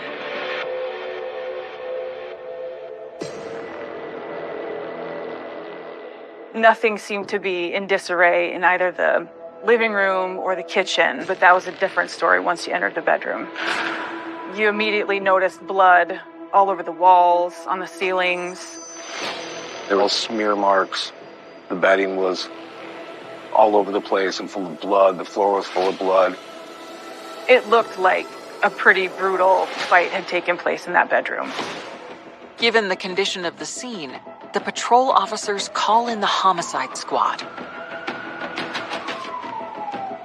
Detectives quickly arrive and continue searching through the apartment. The closet doors were the type that slide back and forth, and they had been broken off with the hinges. In the closet was Jamie. On her back, she'd been secreted in that closet. Her shirt was pulled up, and I could see what appeared to me to be stab wounds to her chest. Jamie's body's obviously in a state of decomposition. What's going through my head is that we are way behind. Everyone talks about the first 48. We're way beyond that. We're way past 4 or 5 days. We have homicides that are pretty much cut and dry, but it was apparent to me that this would be a whodunit. Investigators follow a dark trail of clues left by a killer. The knife was found in the bedroom. There was blood on it.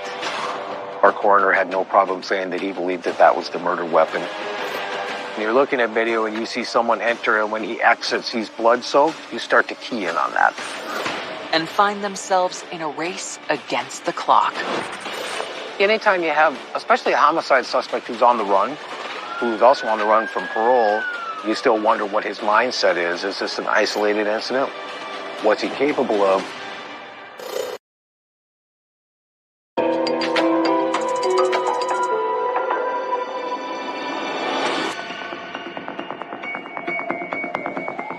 Sioux Falls police have discovered the body of Jamie Wounded Arrow, stabbed to death in a closet in her apartment. They believe she has been dead for several days. The body is speaking to you, and it's saying a lot. I had some questions in regards to how Jamie's shirt was when she was stabbed. We pulled her shirt back down, and we could match the stab wounds on her chest to the rips in the fabric. So that helps to tell the story that her shirt was down when she was attacked. I believe he just attempted to secret her in the closet. When he pulls her by the shirt to get her in the closet, the shirt comes up around her neck. As they wait for the coroner to arrive, detectives turn to the rest of Jamie's apartment, searching for any clues. So in this crime scene, you're looking for things that are there and, more importantly, things that aren't there. Her phone isn't there. There's no purse there. It's apparent that somebody has left with these things. Although these items are missing, detectives don't see any signs of a break-in.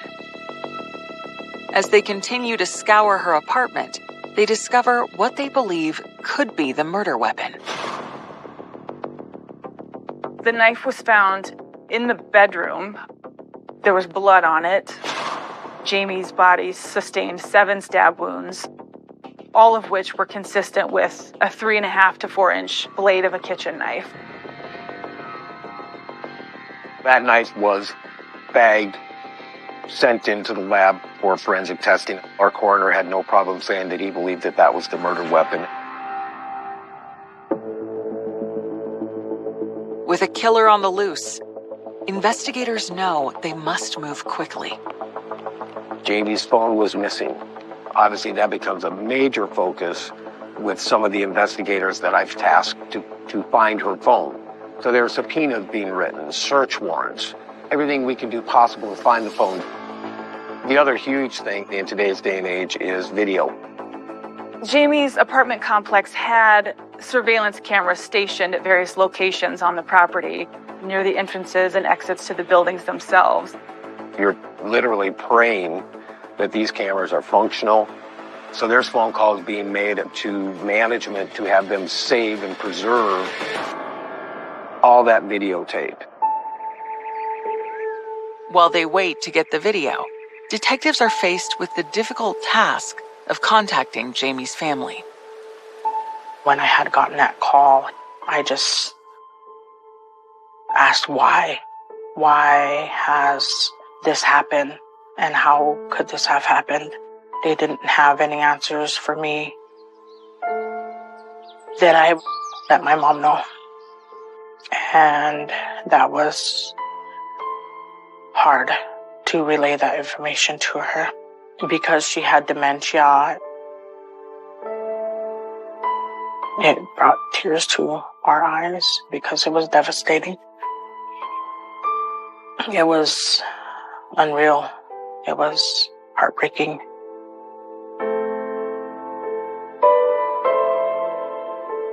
When I got the news, it was a big shock, a huge shock for us. How did this happen?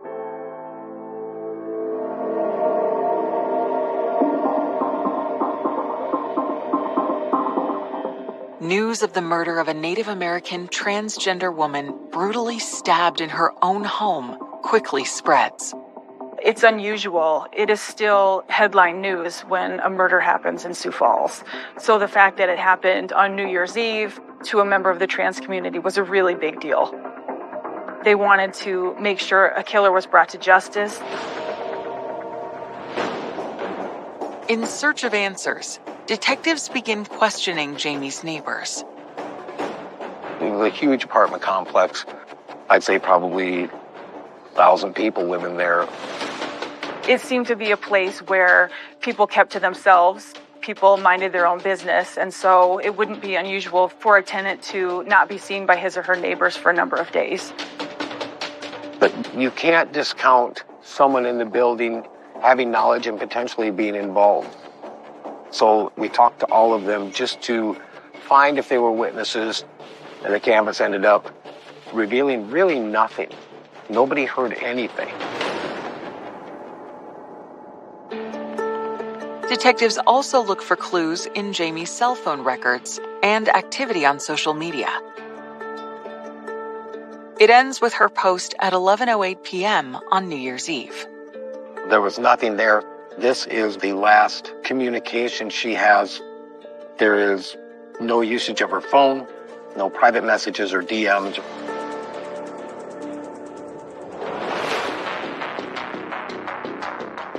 Meanwhile, investigators get the answer they are hoping for regarding the apartment complex's security cameras. They were working, and the video is available. Detectives immediately retrieve the video and they start to pick it apart. It's a situation where you're waiting with bated breath to see, is our perpetrator going to show himself to us?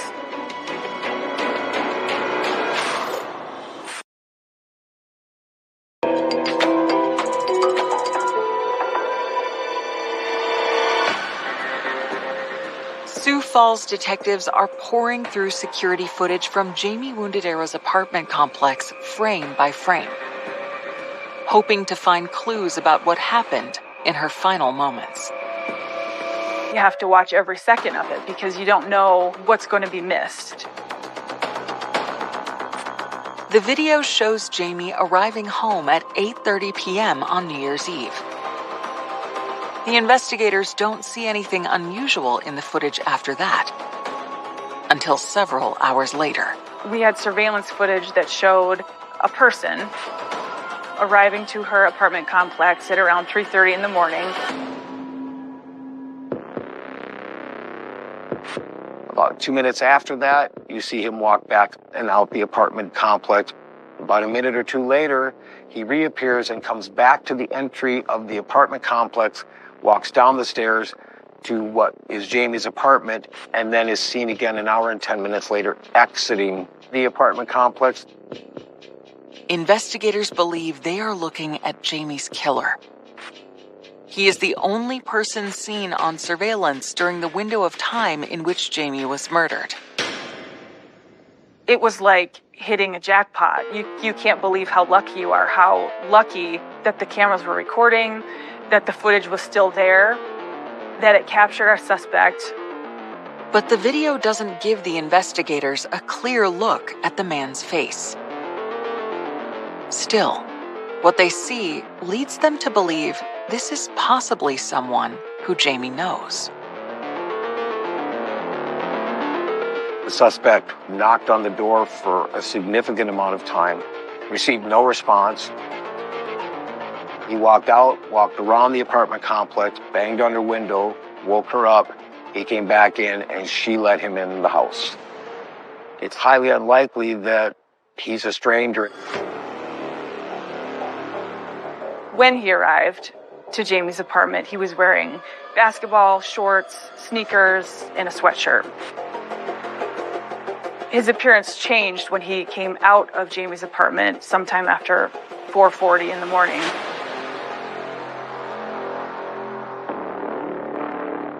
What they see next convinces detectives they are indeed looking at Jamie's killer. And you could read that this was a sweatshirt that said Peabody Energy on it.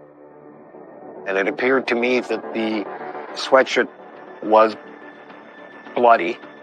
I'd go so far as to say blood-soaked. When you're looking at video and you see someone enter and when he exits he's blood-soaked, you start to key in on that.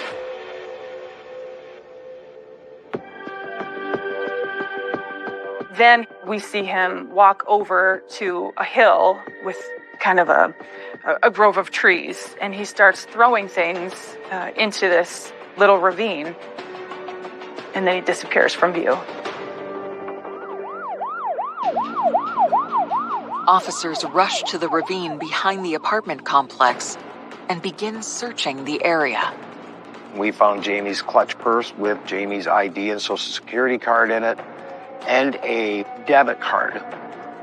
There was no money in it. We don't know if he had taken money out of it, but he certainly had not taken the debit card out of it.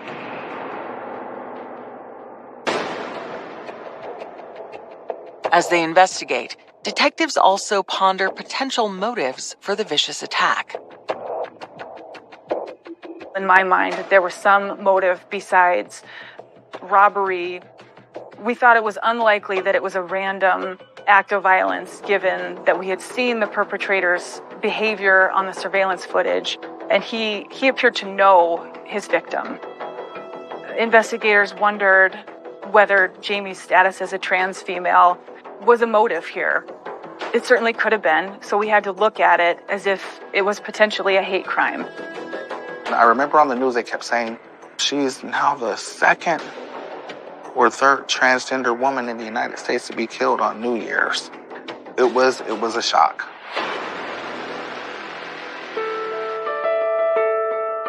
Searching for any evidence to support that possibility, or point to a different motive for this murder, detectives begin a deep dive into Jamie's background. They quickly uncover some troubling information about her past. She battled addiction. She had had some run-ins with the criminal justice system. So she had a lot of struggles. She was battling through them and doing the best that she could.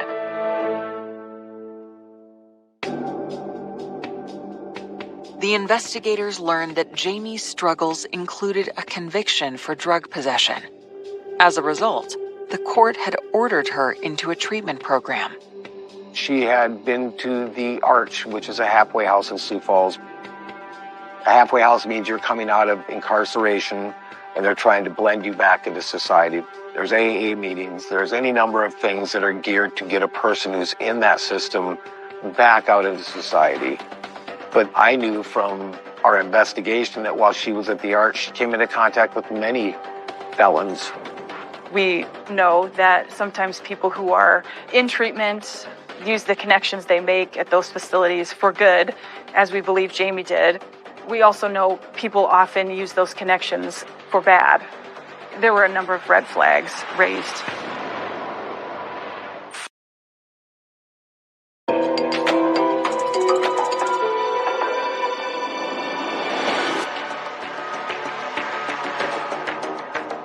Homicide detectives wonder if someone Jamie Wounded Era met during her stay at a halfway house might have been involved in her murder. Looking for any connection, they examined the data from Jamie's missing cell phone, and they find something unexpected. We learned that 2 calls had been placed after the time the likely perpetrator had left Jamie's apartment. She had already been killed. So we knew it wasn't her using the phone. It had to be the killer. Law enforcement was able to determine that the first call was a misdial. We could see through the records. We got a hold of this gentleman who had nothing to do with the case. After the wrong number, the records show the second call from Jamie's phone came at around 5 a.m. on New Year's Day to a woman named Brianna White Butterfly. She told investigators the call had been placed to her from her boyfriend.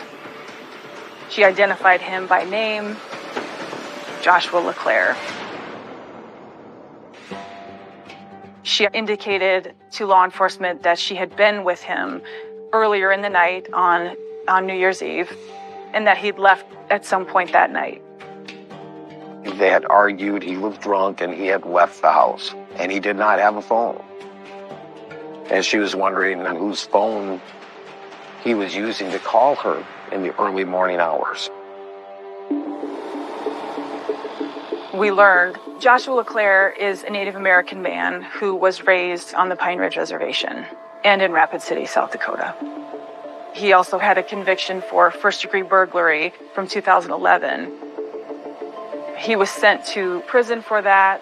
He was released on parole in 2016, but absconded, meaning he disappeared, ceased communications with his parole officer, and had a warrant out for his arrest at the time Jamie died. Joshua LeClaire is now the prime suspect in Jamie's murder. And as detectives dig further into his past, they find a clear connection between him and Jamie. Joshua and Jamie knew each other. We know they had contact together at the Arch in Sioux Falls when both of them were going through treatment.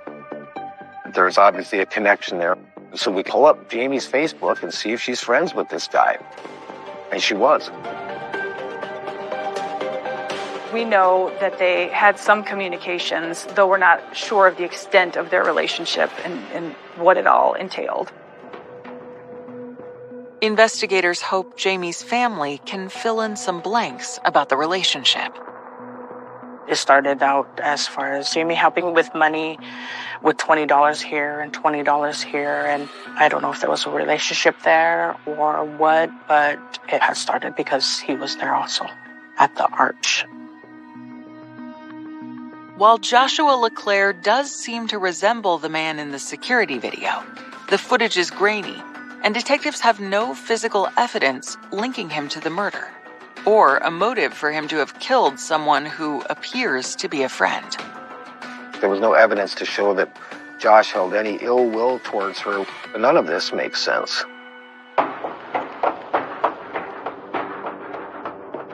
The investigators are ready to confront Joshua to see if he can clear things up. We immediately put out what we call a BOLO, or be on the lookout, for Josh.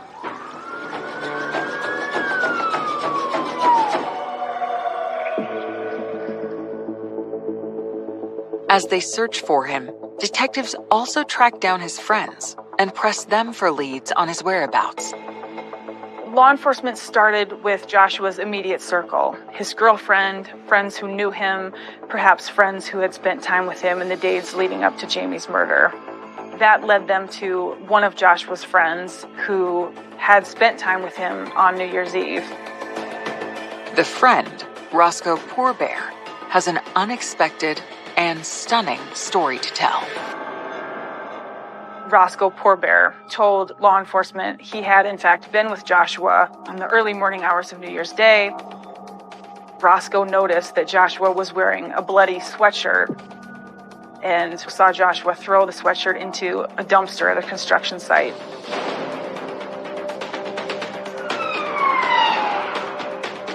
They were able to go to the construction site and they found the sweatshirt just where Roscoe said it would be.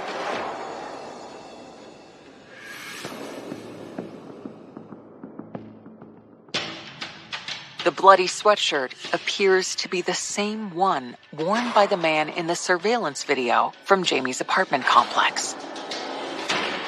To be able to see the logo of that sweatshirt on the camera, to find that sweatshirt in a dumpster when a witness had said, this is where Josh LeClaire threw this sweatshirt.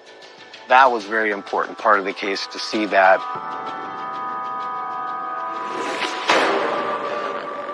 As they send the sweatshirt to the forensics lab for testing, police also send the search for Joshua LeClaire into high gear. At this point, efforts to locate Joshua are ramping up significantly, with statewide law enforcement to check all corners of the state for locations Joshua may possibly be. The concern was, has he fled? Anytime you have, especially a homicide suspect who's on the run, who's also on the run from parole, you still wonder what his mindset is. Is this an isolated incident? What's he capable of?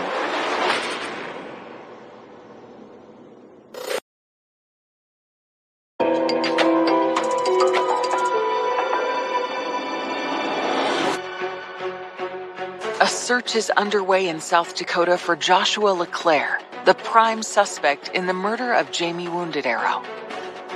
He's been on the run for 2 days, and investigators have no leads to where he could be hiding. Until Sioux Falls police respond to a routine call for help.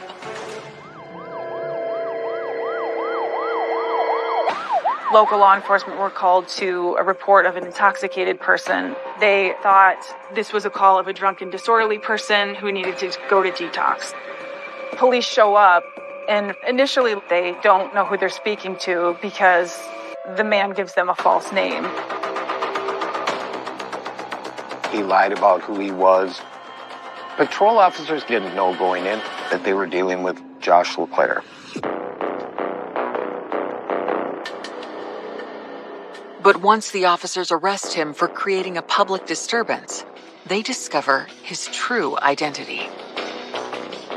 Homicide detectives rush to the station to interrogate him about Jamie's murder.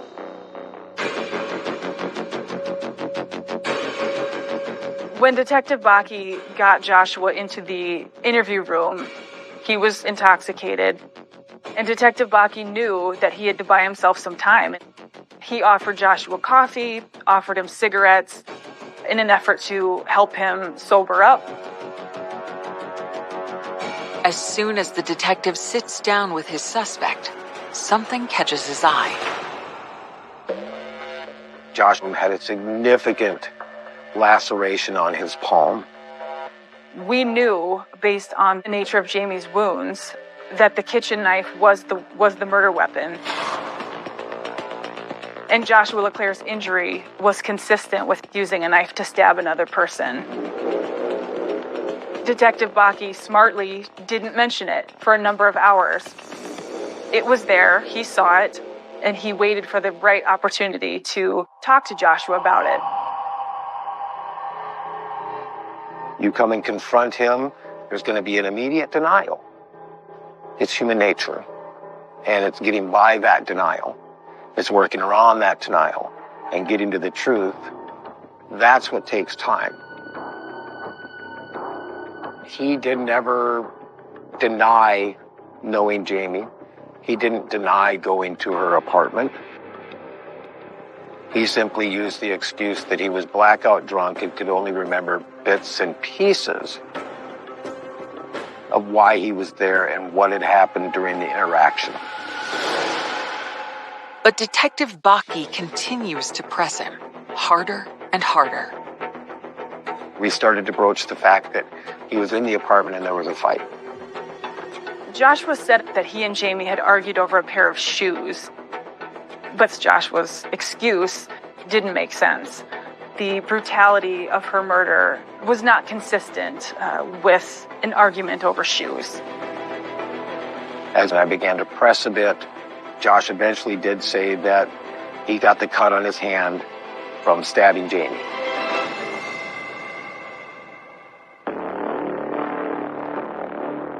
This was a confession. This meant, on top of all of the other evidence we had to that point, we had an admission: he is the killer.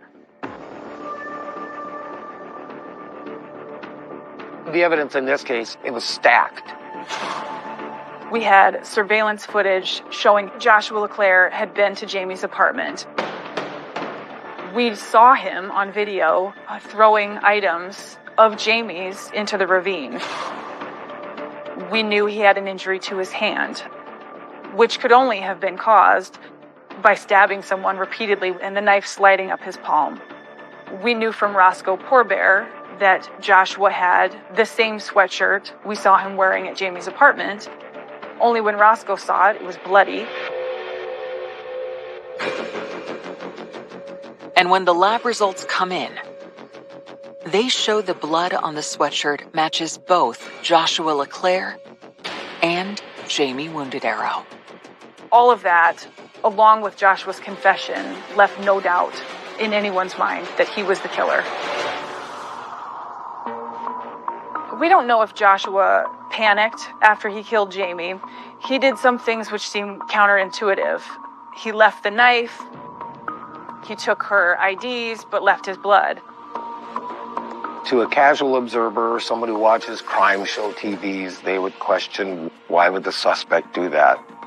Well, the biggest factor, in my opinion, is that this person's never killed before. It doesn't make sense because it can't make sense. What we do know is that he did enough in his mind to try to avoid getting caught.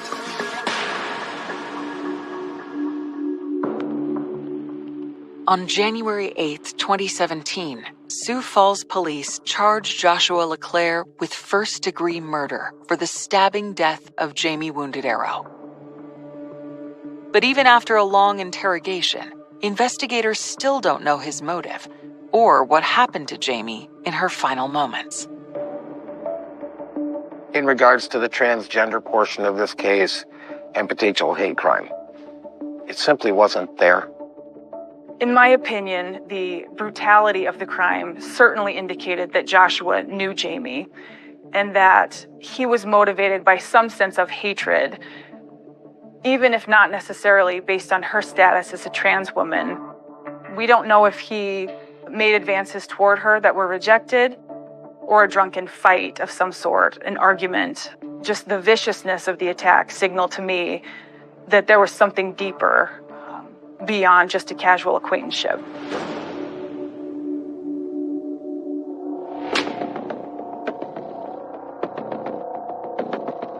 Faced with the overwhelming evidence against him, Joshua LeClaire pleads guilty.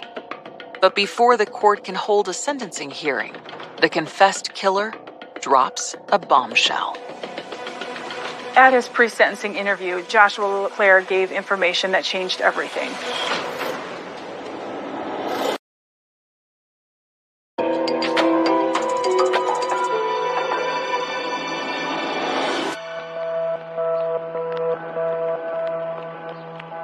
Joshua LeClaire has pleaded guilty to stabbing Jamie Wounded Arrow to death in her Sioux Falls apartment.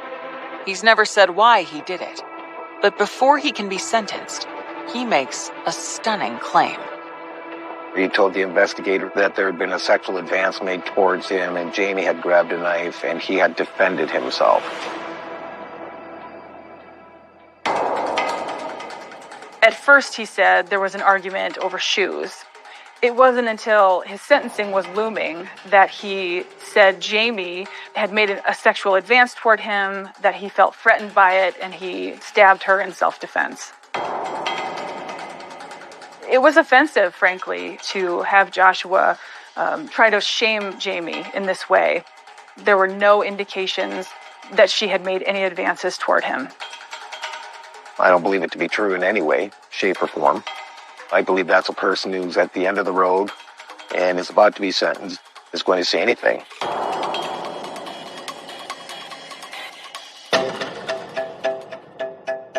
The only person here who had defensive wounds to her hands and her forearms was Jamie, whereas Joshua had none of that. The only wound Joshua had was the injury to his palm, which was as a direct result of stabbing Jamie so many times. At this point, we felt Joshua LeClaire was kind of like an animal backed into a corner. It's not unusual for defendants to shame the victim before sentencing. At the same time, we had to wonder whether the sentencing judge would consider it as true.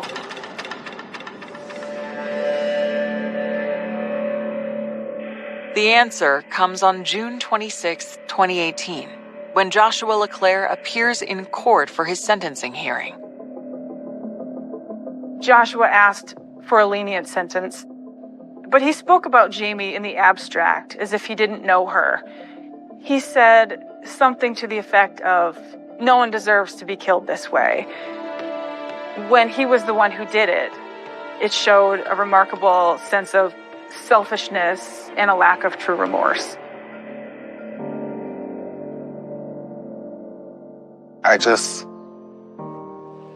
remember being there and I remember seeing him.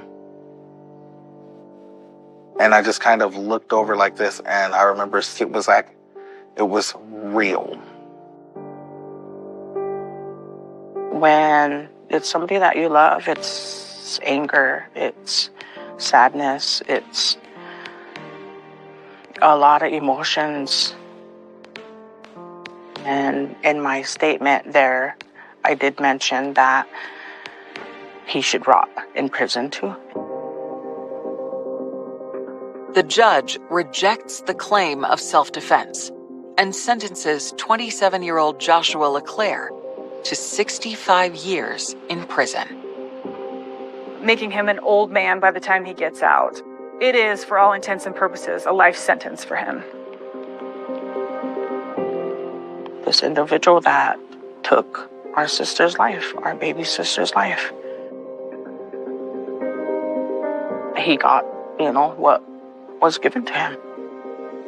So that was a tough thing to do, to be sitting in front of that male who did that.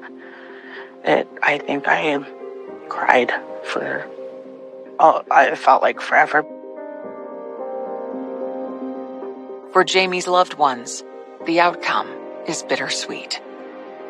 They were overjoyed that justice had been done, in spite of what had been done to Jamie. But there was a sense of dissatisfaction in that Joshua never really told the whole story. And we'll probably never know the real reason he was there and what happened between them.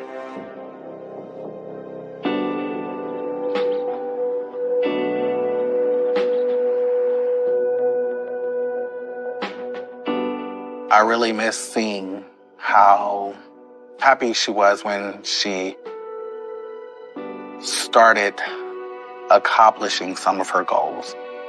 A sense of happiness. Yes, I did it.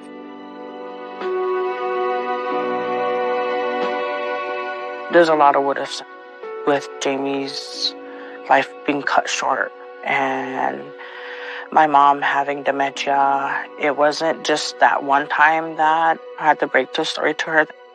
It was every time that I went to go visit her.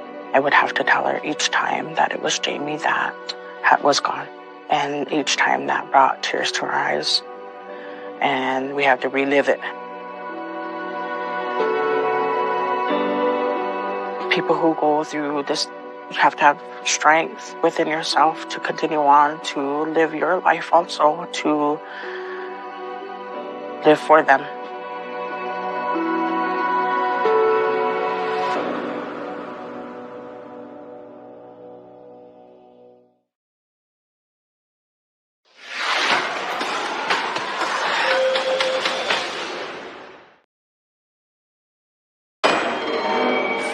Today was a sucky day, but at the same time, it makes me laugh so hard. I know that if he was my boyfriend and was in love with me, I know he would be amazing.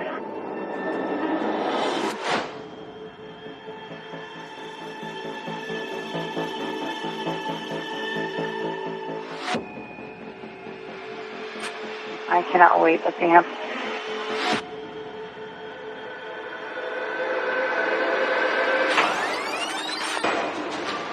I texted asking if she was okay, and she never texted back. I asked her friends, acquaintances, anybody, if you have seen her, contact me. By 7 o'clock in the morning, I'm in full mode panic. And then I told her, we need to go to Grand Rapids. It was like time stood still. We knew something was wrong. That's when I see blood.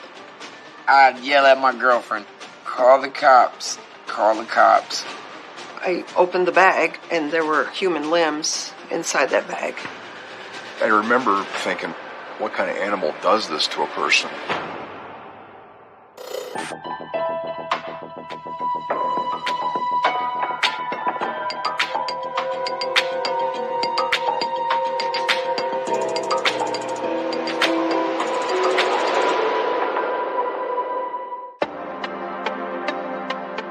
Autumn 2018, Kalamazoo, Michigan.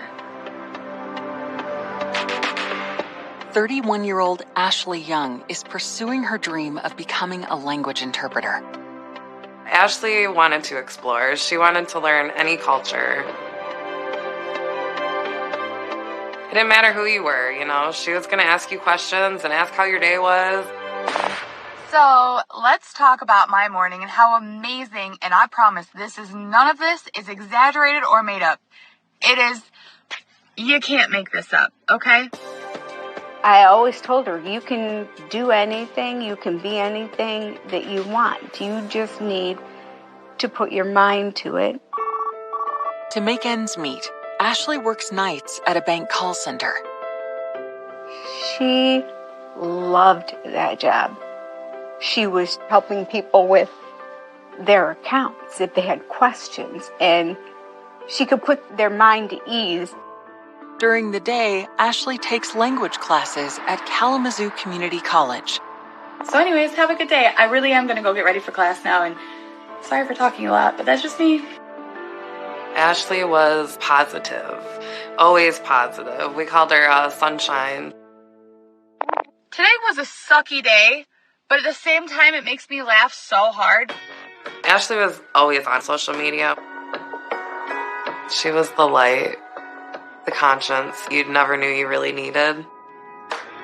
And the times that you were frustrated, she put it in perspective for you. Like, you know, you could have it worse. I hope I at least made you smile and made you realize that, you know, your day is probably going a hell of a lot better than mine. I met Christine in 2002. Ashley and her mom were best buddies, and I had to be that step-parent. But we made it, you know.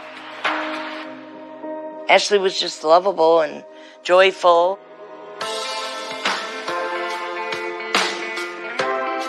I met Ashley the first day of 10th grade. We had a couple classes together, we had choir together. We'd sit in our car for hours just talking in her mom's driveway, listening to music, singing, and just being silly girls. And then after school, we're still inseparable. After high school, Ashley puts her dreams of studying languages on hold. She works a series of jobs, and when she is 24 years old, she meets Moody Farran. The two quickly fall in love, and within a couple of years, are living together. She had never really dated or been with anyone until Moody, and he was her first love. She adored him, and he adored her, and it was just like a little fairy tale. Moody loved her, and he had already, gave her a promise ring. They were together almost 7 years. But by 31, Ashley has decided to make big changes in her life. Not only is she in school working towards her dream job, but she also decides that it's time to end her long-time relationship. She was trying to balance work and going to school, and they were both kind of just at a different point in their life. After the breakup, on November 10th, 2018, she surprises her best friend Samantha with a trip to Detroit. She took me to Detroit to go to a concert to go see Tash Sultana, an artist that I love. That trip was amazing. This is Facebook Live, by the way. Oh, wonderful. Oh, you look so pretty. After our concert, we just talked about life, just talked about where we were both at that time, about her and Moody, and about how she was going to be moving out. She was nervous, but it gave her something to look forward to. When she brought me home, I didn't know that was going to be the last time I ever saw her. A week later, on November 18th, Ashley meets her mom, Christine, to begin packing up her things from the home she shares with Moody. Her and Moody were moving out of their apartment, so we put everything into storage for her. Ashley asks her mom to come with her at the end of the month when she'll sign the lease on a new apartment. Ashley was beyond ecstatic about getting this apartment. Talking to her, you would have thought she was winning $1 million. You would have thought she was decorating a mansion, the way she would talk. And that was the last time I saw Ashley.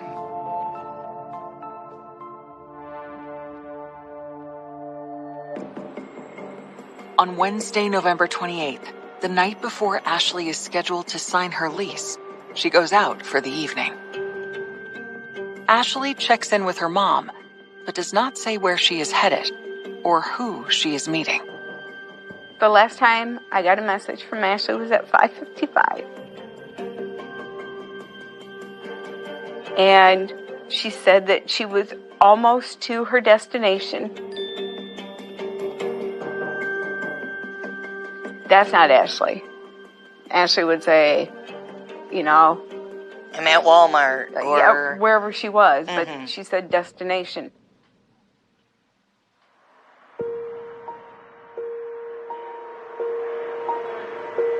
The morning of the lease signing comes, and Christine does not hear from Ashley. I sent her a message first thing in the morning.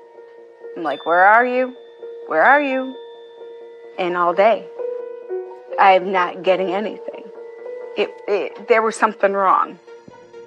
I called Ashley's work, but nobody has heard from her. And that's when it starts hitting me. Where is she? And it just snowballed from there. You're not answering. I am worried. You don't tell people where you are going. You don't have to tell me, but damn it, you need to tell someone. I need to know you're okay. You need to contact someone and let somebody know. November 30th in the morning, I called the police to file a missing persons report.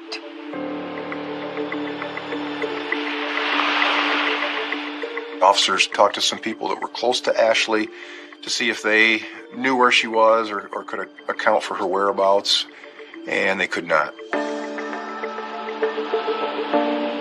When we get a missing person report and the person happens to be 31 years old, that could mean a number of things. Maybe the person doesn't want to be found or is just away with friends and having a good time. So it's generally not assigned to a full-blown investigation at that point. But Ashley's loved ones have a sinking feeling something is wrong. And they know that this is all happening in the wake of a big breakup. When she broke up with Moody, I think, Moody didn't really want it. When somebody goes missing, especially young women, a partner or a potential partner, somebody that they know and that they trust or that they're potentially intimate with, tends to be the person that might harm them. As the day goes on and you're not hearing anything, panic starts to set in. So I called Moody and I asked him, where is she? Investigators catch a glimpse of Ashley's final moments. You can see him kind of turn around, he's pointing at something, he's talking to somebody, and then eventually Ashley joins him. And race to determine who she was with. He seemed to be a person prone to violence and unpredictable. Before the unthinkable happens. I tell the dispatcher, I need officers fast. I see a lot of death. This one stands out in my career as a horrific scene.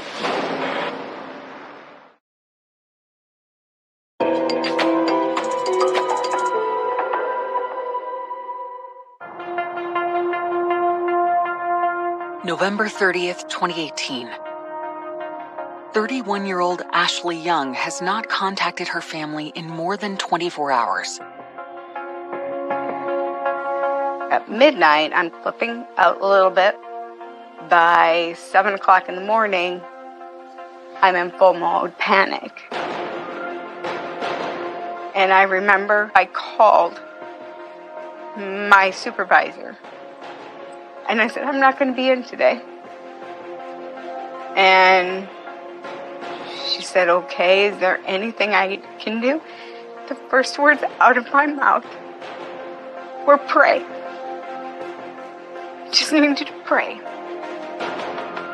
Ashley's family is worried her disappearance might have something to do with her recent breakup with her boyfriend, Moody. Prior to them actually breaking up, Ashley told me there had been a couple arguments and their relationship did hit a couple walls. But Moody appears genuinely distraught about Ashley's disappearance. He starts panicking because he don't know where Ashley is, and that's why he got with us in the middle of the night. Moody was right there with us, looking for her. And he was so hurt and so upset. Moody loved her, and I knew she loved him too. When Moody provides police with information about his whereabouts for the past several days, he is cleared by law enforcement. Christine makes a plea to Ashley's friends. I put out on Facebook that I haven't heard from her, can't get in contact with her. I asked her friends, acquaintances, anybody, if you have seen her, contact me. Meanwhile, Christine uncovers a possible lead on Facebook. Christine goes into her daughter's Facebook activity and is able to see that she's been communicating with a person named Jared Chance in recent days. Jared Chance is an old friend of Ashley's. 6 years ago. They spent a lot of time together hanging out as friends. There might have been an attraction there, you know, but Ashley was not that type because she was in that relationship with Moody.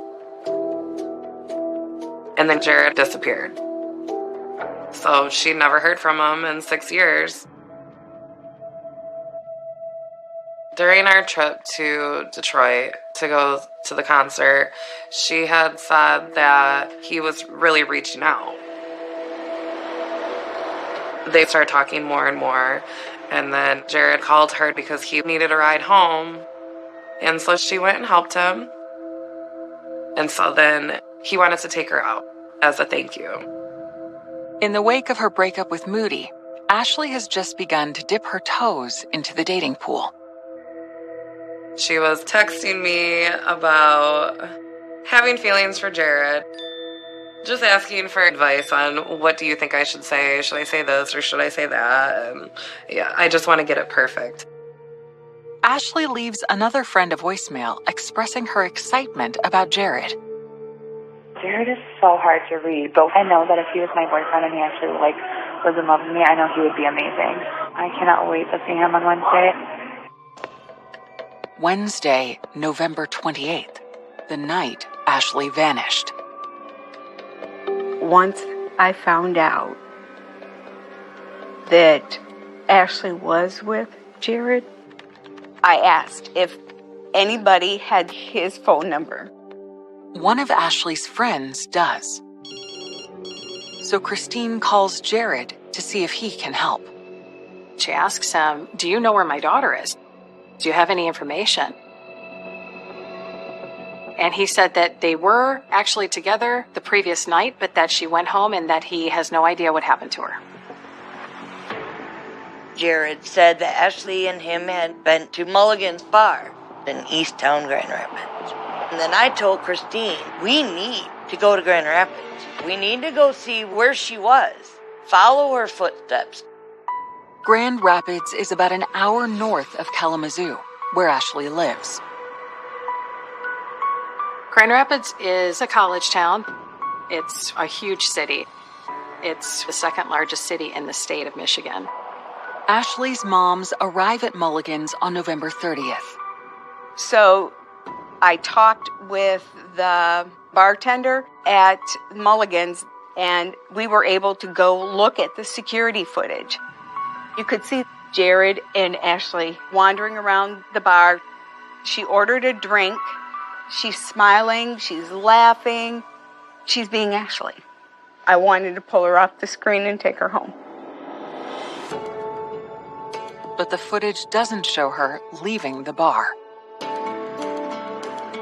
Despair and desperation start sinking in for Ashley's loved ones. It was like time stood still, you know, in a sense, and you just had that pit in your stomach. You knew something was wrong.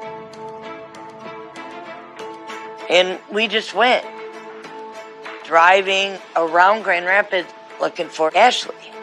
We walked down the railroad tracks. We poked around ponds, lakes. There was nothing. It's almost like you think you're dreaming, but you're not dreaming. Everything was a wild goose chase.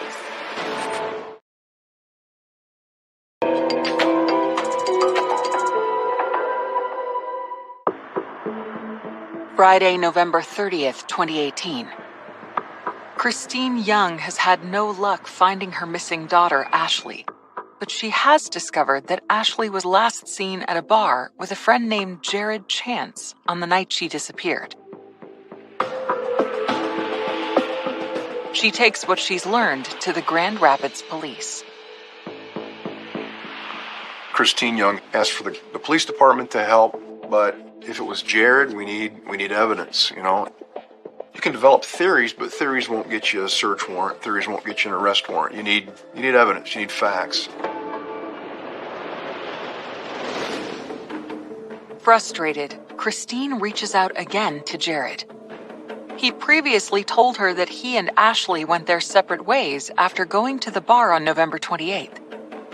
She begs him to share anything else he can remember. And that's when he told me about Demetrius. Jared says Ashley was talking to a guy he knows named Demetrius Taylor that night at the bar. The relentless mothers track him down.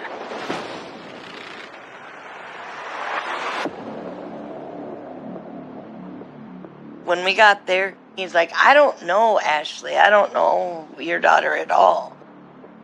And he opened up his phone and showed the text messages where Jared said, hey, Ashley's mom's gonna call you, and you have to say that Ashley was just with you, and you guys were just together.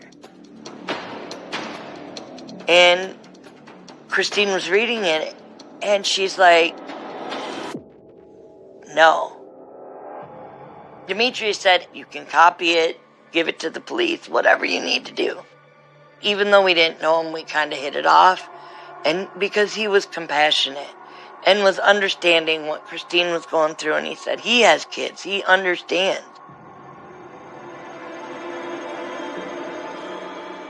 After that point, I think everybody kind of knew that we just didn't get the whole story from Jared.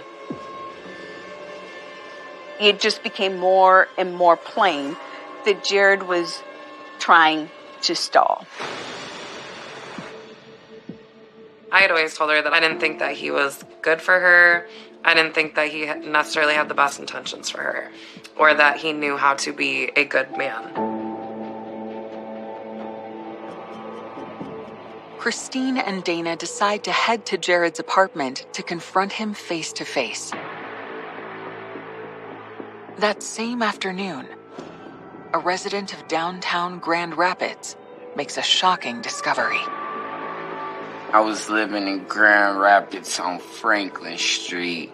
2 apartments downstairs, single father, custody of my 12-year-old daughter. My girlfriend had been complaining about a bad smell in the apartment for, about a day and a half. And me, I'm thinking, there's dead mice in the walls or something. But the smell was definitely strong. My cat runs in the basement. So I had to go to retrieve my cat. So I opened the door so the light from the day could shine down into the basement so I could see.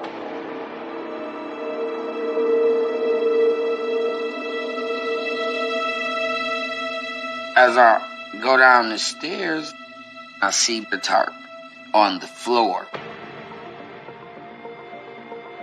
That's when I see blood.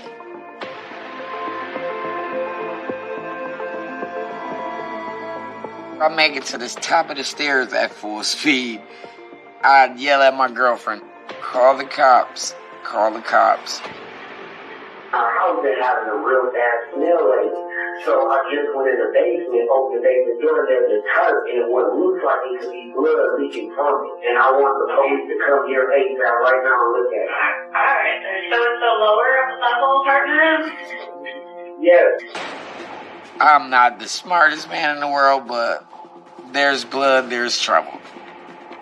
I'm thinking I'm a father. Like, I have a daughter at home. Like, I need officers fast. Please, sir, somebody right now, because I don't know what it is, but it looks like blood is leaking from it, and I'm not going to touch the tarp or anything like that.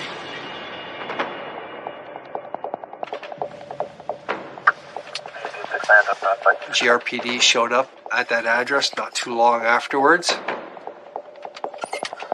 Like most police agencies, they all have body cameras on now.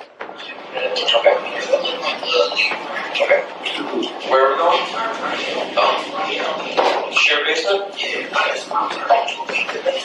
And so we're able to watch the officers go into the basement.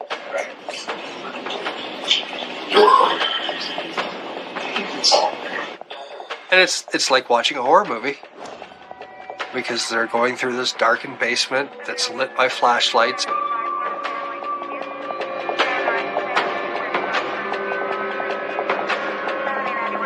They look at the tarp and see something that they will never ever forget. Everybody back up. Just get in there.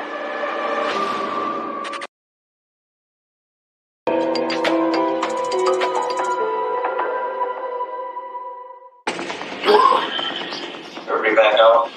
Let's just get in there. On December 2nd, 2018, Grand Rapids police officers make a horrific discovery in the basement of an apartment building. I'm standing in the driveway like, oh, this can't be. You know what I'm saying? Like, this is not real. This is not happening. The police asked me, can they search my house? Of course, please. Among the officers who respond is the detective who Christine has asked for help in her search for Ashley. By the time I got there were officers in front and back of the house, making sure that nobody went in or came out without us knowing it. Okay, the tarp is laying on the stairs, the last 3 stairs. I then entered the house, went down into the basement where this tarp was found. So this tarp was quite large and it had a zipper on it. I unzipped the bag and we then discovered the body of a woman with the arms and legs and head missing.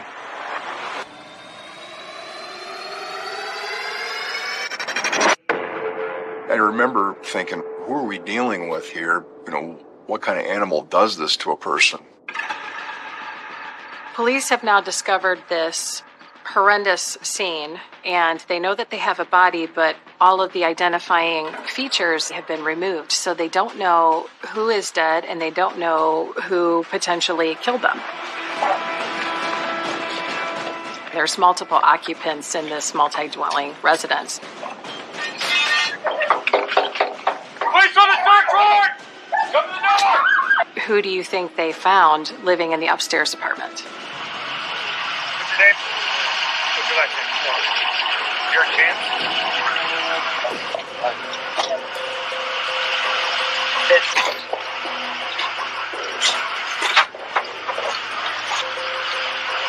Jared was secured in a police car and transported to our headquarters. It didn't take long to realize that this case was going to be different than most.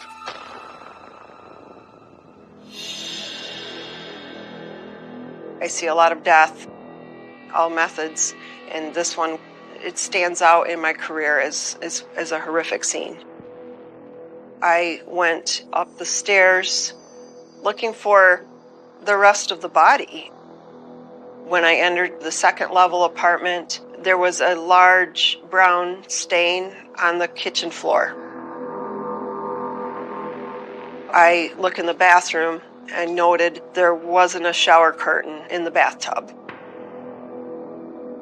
I remember looking at one of the floor vents and I pulled the grate off, and then I saw cartridges, small caliber. A lot of different areas that we found tested positive for blood.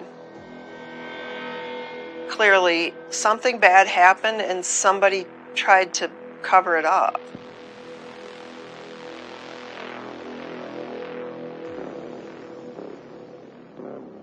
As we made our way out of the apartment back to the stairwell, we found a box about midway on the landing. So I start to open the box, and I see a black trash bag. I opened the bag, and there were human limbs inside that bag. There are 2 legs, and there are 2 arms, and there are no hands, and there are no feet.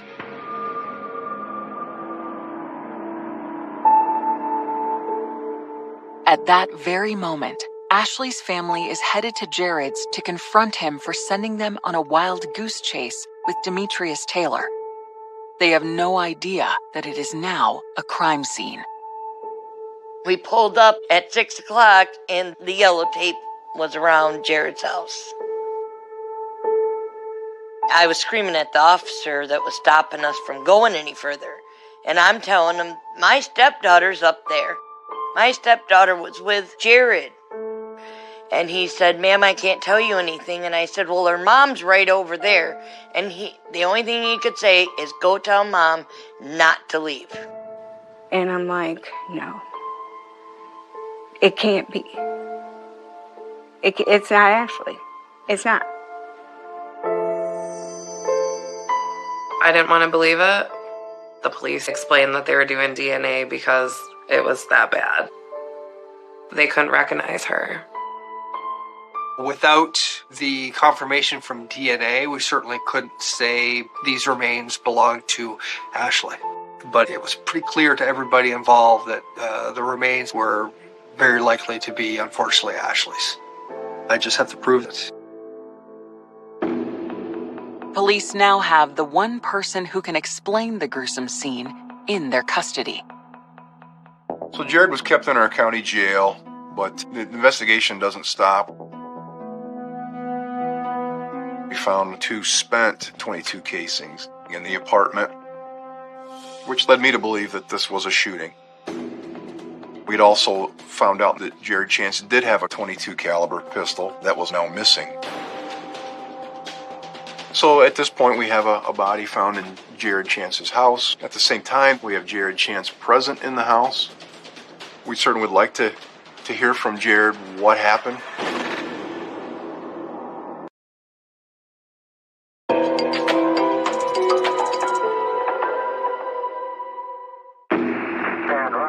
Grand Rapids police have discovered female remains in the building where Jared Chance lives. They need Jared to tell them if this is Ashley Young. Jared Chance was taken into custody and transported to our headquarters. So I asked Detective Fan and Detective Bray to attempt an interview with him. Can you hang tight just for a sec? We'll get your cuffs off, okay? Alright. Want me to take them off, the cuffs? Or? Yeah, you gonna be decent with us? Alright. Initially, Jared was somewhat talkative. You guys stay busy, don't you? Huh? You guys stay busy, don't you? Pretty much. He wasn't rude. Almost seemed like it was just another day. Didn't really ask why he was there. Thank you.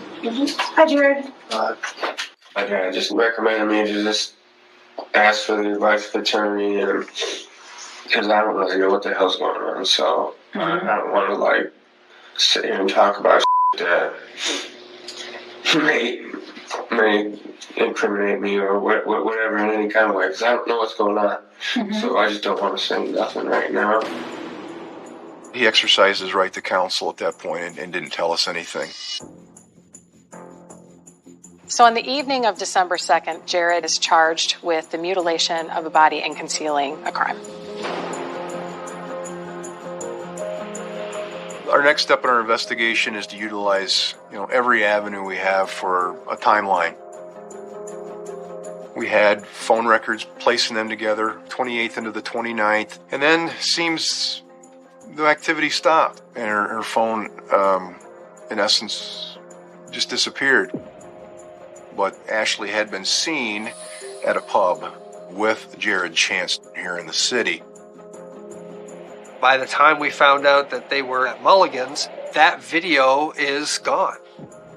Local businesses don't keep all their video forever. But because of Christine's doggedness, she had already seen the video. Hoping for additional evidence to solidify the case against Jared, investigators comb through more footage from businesses near Mulligan's. So we did obtain video from a local business called the Pita House. And it's dated November 29th, and it's approximately 1:30 in the morning. It shows Jared walking in front of the business. There he goes right now, just kind of strolling along. And then, a few seconds later, that's Ashley there. And once again, we see Jared walk into screen, and then eventually Ashley joins him.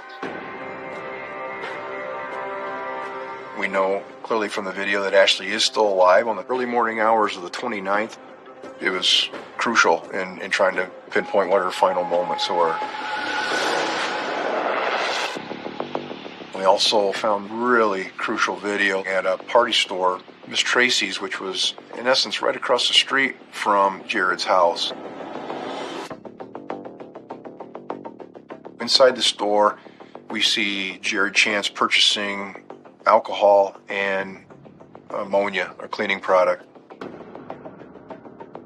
We suspected that some extensive cleaning had been attempted in the apartment, and then we just so happened to have Jared buying cleaning supplies that day.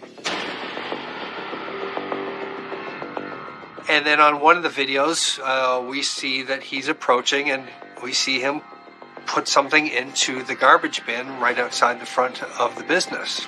And of course, that's of interest to us. And that led us to then the dumpster behind the party store, which happened to have Ashley's purse in it.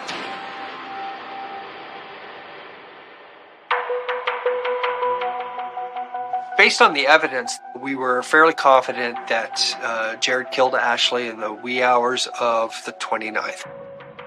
But this theory remains speculation until authorities can officially confirm the body parts found belong to Ashley. Waiting for the DNA test was one of the worst times of my life. I didn't want to believe, and neither did Chris. If this isn't her, then she's still out there somewhere. She's missing. So we're still looking. Ultimately, they came back a few days later and said that all of the evidence that had any sort of blood tissue on it belonged to Ashley Young. So we knew that definitively then that Ashley Young had died. I never thought anyone could bring that much pain to so many people. I never thought about murder. You always see it on TV. And it's never going to happen to us. But it does. I just want to know where the rest of Ashley is. I want to bring her home.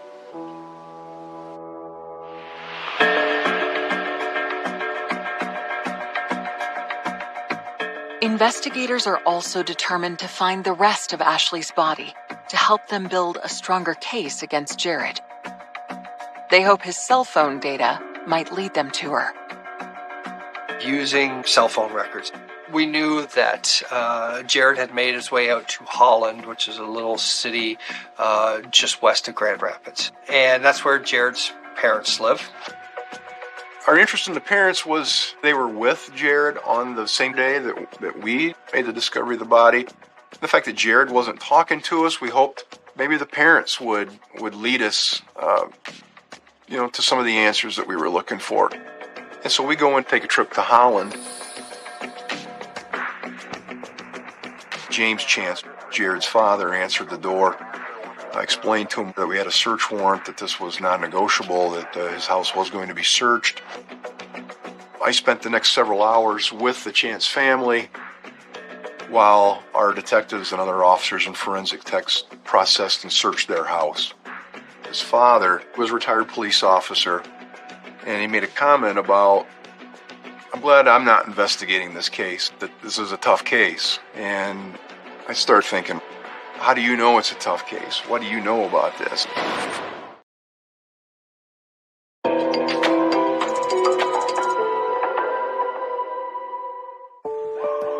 December 5th, 2018. Investigators are at Jared Chance's family home in Holland, Michigan. They want to know if his parents have any information about Ashley Young's murder. But they opted not to speak about specifics without consulting an attorney. While Jared's parents are tight-lipped, the scene inside their home speaks volumes. A sawzall was found in that house. There was tissue observed on the blade.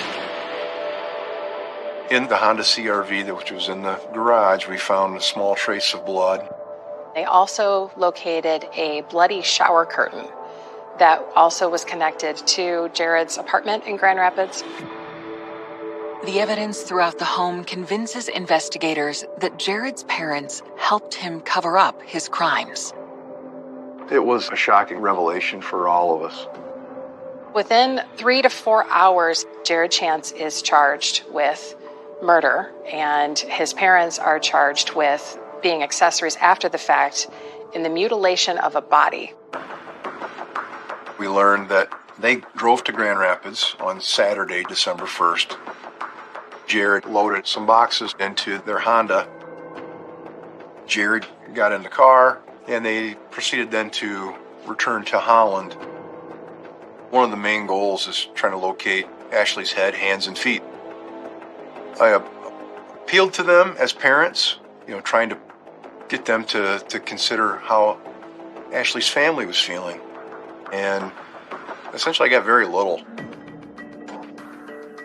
Jared seemed to be a person prone to violence and unpredictable. He seemed to be a troubled young man that had a lot of various problems and couldn't hold a job, didn't have very close connections to friends and family. Ashley wants to fix people, and I think that that's what she saw in Jared. She was the one person who actually wanted to believe in him and push him to do better. Ashley believed there's always good in everyone. But what she didn't realize is there's not always good in everyone. What changed? What flipped? From the minute that they were at that bar and having the night that they had to what he did to her in a basement.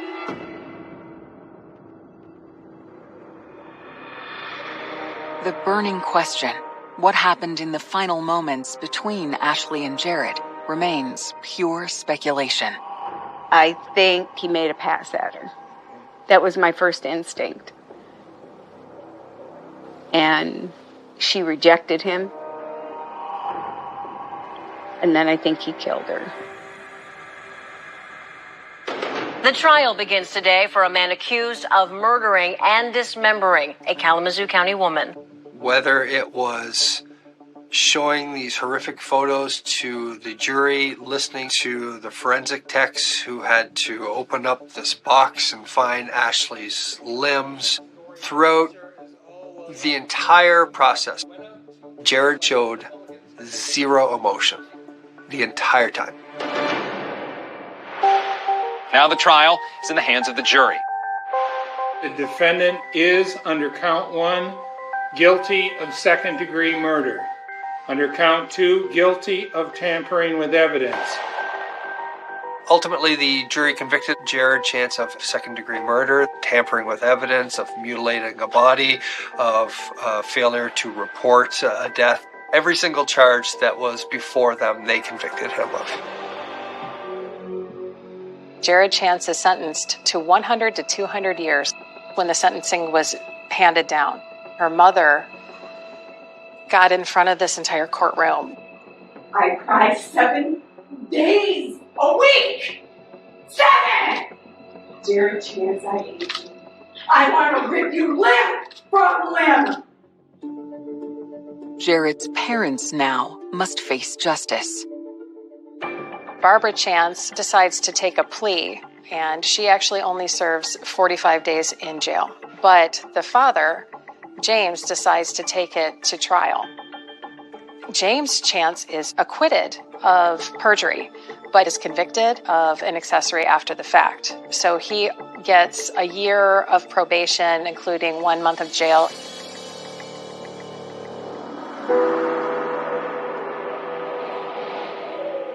If they would tell us where the rest of Ashley is, we could bring her home. They owe that to her family. They owe that to her friends. Unfortunately, I don't believe that they ever will. I don't think they'll give us that. So anyways, have a good day. I really am going to go get ready for class now, and sorry for talking a lot, but that's just me. If you were lucky enough to have Ashley in your life, and she considered you a friend,